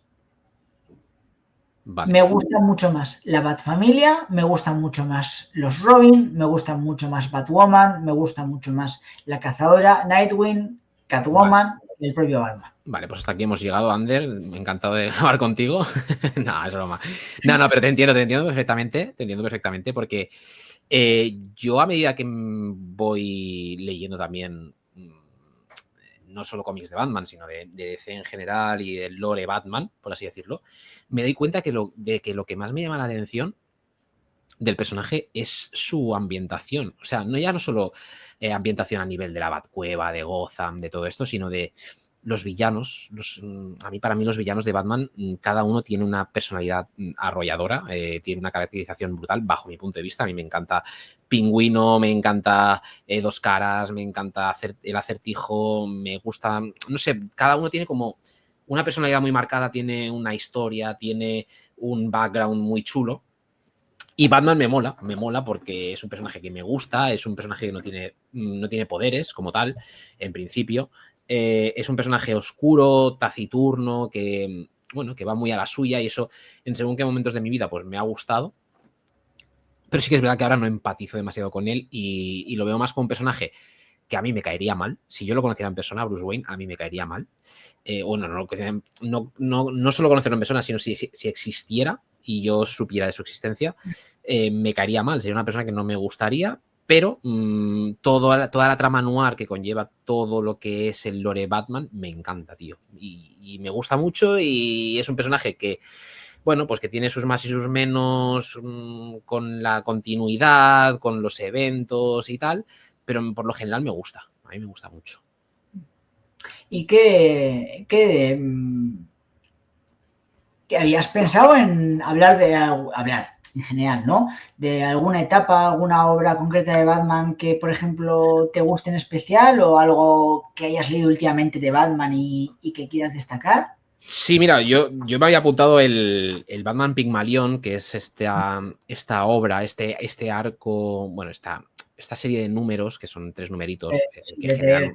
antológica, ¿no? De Brave and the Bold. Sí, exacto, que está dentro de Brave and the Bold, que aquí Panini ha sacado un TPB y que es de Guillem March, del español, que para mí es un autor muy notable, que también tiene obras muy, muy llamativas como el de Carmen, que es cómic nacional y tal. Es muy interesante, además, el dibujo que hace. Sí, sí, Lo que sí, pasa la verdad. obviamente en Carmen, por el formato el europeo en grande y tal, se disfruta más, pero a Eso mí es, se me hace raro verla en pequeñito, ¿no? eso es, eso Pero es es. un dibujante como la copa de un pino. Sí, sí, yo quería traer esta obra más que nada porque me la he leído este año, porque nos ha llegado además este año. Si no recuerdo mal, creo que ECC ya lo sacó en tapa dura, en un precio bastante desorbitado, Sí. pero ahora Panini lo ha sacado por 9 euritos, 9, 10 euros aquí en formato rústica, en formato tipo Premier, como el que tú habías comentado antes de patrones oscuros y tal. Y son 3 números, o sea, un total de 72 páginas. Es una historia que te la puedes ventilar en una hora, yo creo.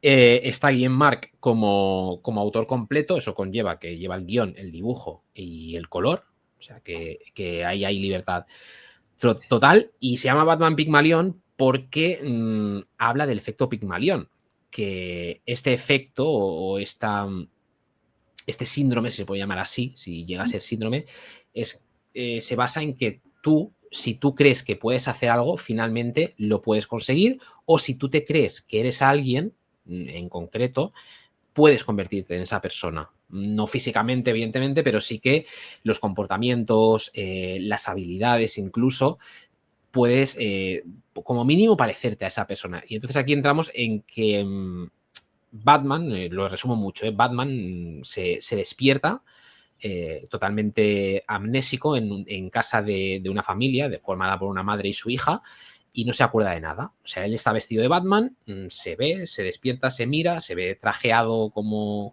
Batman, pero no recuerda por qué lleva ese traje y quién es realmente.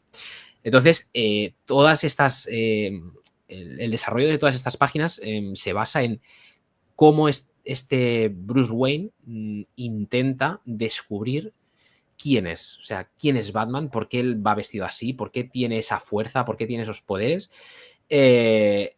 Y es interesante porque al final, no voy a estriparlo ni mucho menos, pero vemos esa crisis de identidad, de decir, ostras, realmente yo soy alguien por llevar este traje, o es porque me creo que soy alguien. Entonces, hay un efecto ahí muy chulo filosófico que está súper bien llevado. Además, la historia es entrañable porque establece un vínculo muy, muy paternal con la niña, pero no en el mal sentido de la palabra, de decir yo soy el hombre y tú la mujer, ni mucho menos, sino como muy afable. La niña también muestra una personalidad arrolladora y muchas veces mucho más madura que la del propio Bruce Wayne. Y es muy guay, a mí me ha gustado mucho. Yo traía como curiosidad, porque es lo que más me ha gustado de este año de lo que he leído del personaje. Pero a mí, bueno, mi debilidad básicamente es, yo voy a dar 2 titulares aquí. Mi debilidad es el Batman año 1, Ajá. y lo que no soporto, lo siento mucho, es la broma asesina. No me gusta absolutamente nada, tío. Pero nada. No me gusta. Así que Yo, aquí lo dejo, ahí lo dejo. bueno, no, está bien. A ver, la broma asesina para mí no es, es una grapa de 48 páginas que te cuentan muchas cosas, Ya está. O sea, no... A ver, si no llega a ser Alan Moore, pero hubiera sido una obra con el mismo contenido, habría sido una grapa, un número famoso, ya está ahí. Las cosas como... Yo lo veo así, ¿eh? Bueno, yo en principio quería hablar del Batman Patrones Oscuros, ¿vale? No voy a hablar mucho porque la verdad es que no he conectado nada con la obra. Me la leí en su momento cuando salió. De hecho, tenía un hype de la hostia porque, bueno, yo soy muy fan del universo Energon. A cuenta de esta de la publicación nueva que empezó Monstruos a partir del año pasado. Y Dan Watters yo lo he conocido porque hizo la miniserie de Destro, de uno de los villanos de este universo. Y me gustó mucho. Su cabecera en Nightwing actual, creo que chapó. Por ahora solo he leído los primeros 3 números, pero me han gustado mucho. Tengo ahí el segundo pendiente de recoger en la librería la semana que viene. Y entonces dije, pues venga, voy a... Además está Hayden Sherman, que es el dibujante de Absolute Wonder Woman. Es un muy buen dibujante. Y bueno, pues en la primera vez que lo leí fue como, vale, me entretuvo mucho. Digo de ella que para mí es lo mejor que se ha publicado de Batman este año. Actual, ¿eh? Actual. No vale decir, no, porque el Finest, no. Actual, lo mejor que se ha publicado de Batman este año para un servidor. Pero en la relectura que he hecho para este programa se me ha caído mucho. Me recuerda mucho, salvando las distancias, al largo Halloween, en el sentido de que es un Batman que tiene poquitos años de experiencia. Es un Batman que está resolviendo, bueno, en principio es un crimen, pero un crimen que luego se va a trifurcar en varios caminos. Y ya, bueno, y no voy a hablar mucho más porque ya es destripar y tampoco tenemos tiempo para ello. El dibujo de Hayden Sherman me recuerda en este caso mucho a Tim Sale. O sea, es como que yo creo que he intentado aposta buscar, manteniendo su estilo, buscar ese rollo. También tiene trazas ahí franmillerianas en el sentido de... Me ha recordado mucho Sin City, pues como por ejemplo hay escenas en las que está Bruce Wayne, pues que se quita la camiseta y tal, y porque ha terminado de patrullar. Y se ven las tiritas y como las tiritas pues resaltan ahí de colores, ¿no? Entonces está la silueta, ven ese azul oscuro de la oscuridad y las tiritas luego resaltadas en amarillo. Ese juego de colores está muy bien.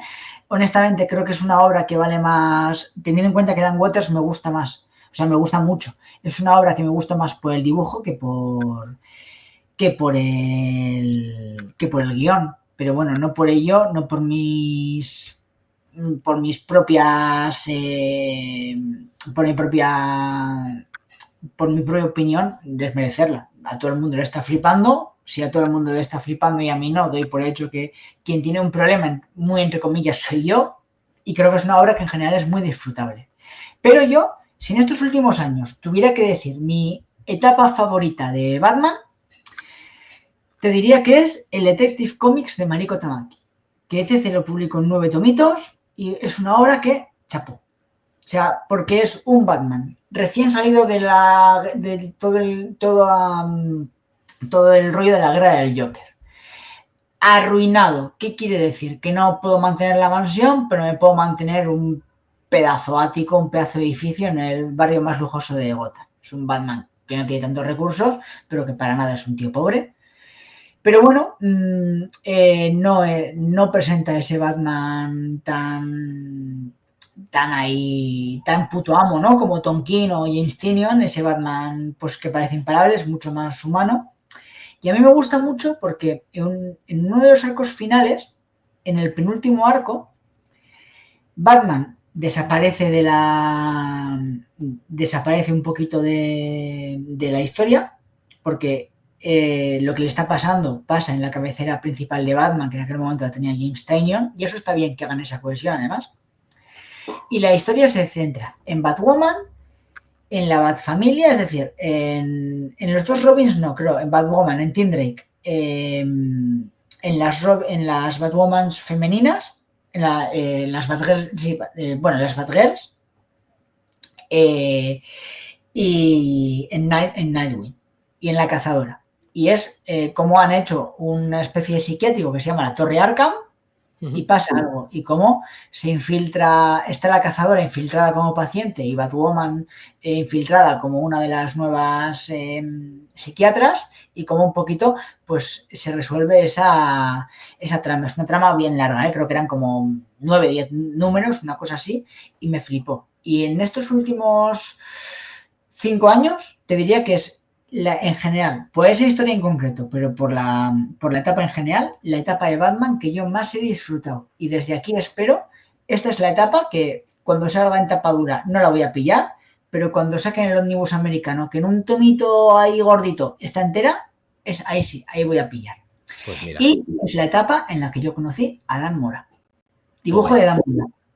Ostras, entonces dibujazo asegurado y es una etapa que yo tengo muy pendiente. No en toda la etapa, no en toda la etapa, Ya, pero en gran parte. Bueno, oye, pues mira, también me lo apunto para cuando salga ese ómnibus, seguro que yo sí sacan un día, bueno, van sacando ómnibuses en los que aparece Batman, la mayoría se van a ir para casa, o sea que eso ya lo tengo más que... A ver, ya en 2 semanitas tenemos el de Snyder. Sí, a ver qué tal la edición. Bueno, Ander. Pues, sí. Pues, bueno, yo creo que hasta aquí, ¿no? Nos ha quedado un programa muy, muy apañado, la verdad. Programa redondo. La parte de Batman, que es la parte que más cojita llevábamos, yo creo que hemos salido bastante Sí, bien. totalmente, porque además podemos, a este personaje siempre se le puede dedicar un programa, 2, 15, los que sean, ya sea a etapas, a cómics, al personaje en sí, o sea que en eso no hay problema.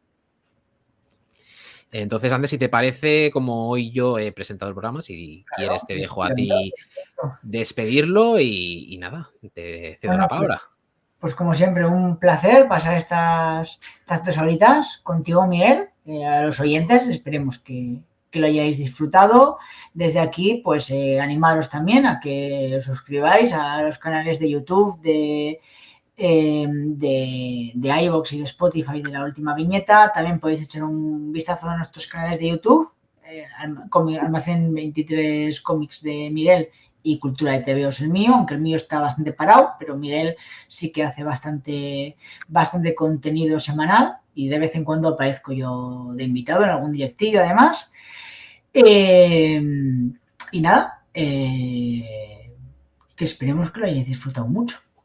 No sé si tú quieres decir algo, Miguel, o... Pues lo que también remarcar lo que tú has dicho, ¿no? De eso que lo hemos dicho ya durante varios programas, pero lo hemos comentado también al principio de que es que aquí nos juntamos 2 amigos, ¿no? Que venimos a disfrutar, venimos a hablar de cómics, pero sobre todo venimos a pasarlo bien y sobre todo a intentar que os lo paséis bien vosotros y que vamos sin casi guión, que vamos ahí un poco a pelo, pero es lo que buscamos, realmente buscamos disfrutar, no queremos ceñirnos a patrones oscuros, ¿no? Como dice el título de lo que has traído tú. Para trabajo ya tenemos el nuestro. Esto es un poquito de chill para desconectar de las cosas del día a día o de la semana en este caso y para tener un par de horas agradables pensando en lo que nos gusta, que son los cómics. Eso es, y sin más que decir, pues yo también me despido. Un placer, Ander. Pues nos vemos. Que vaya muy bien. Agur. Adiós.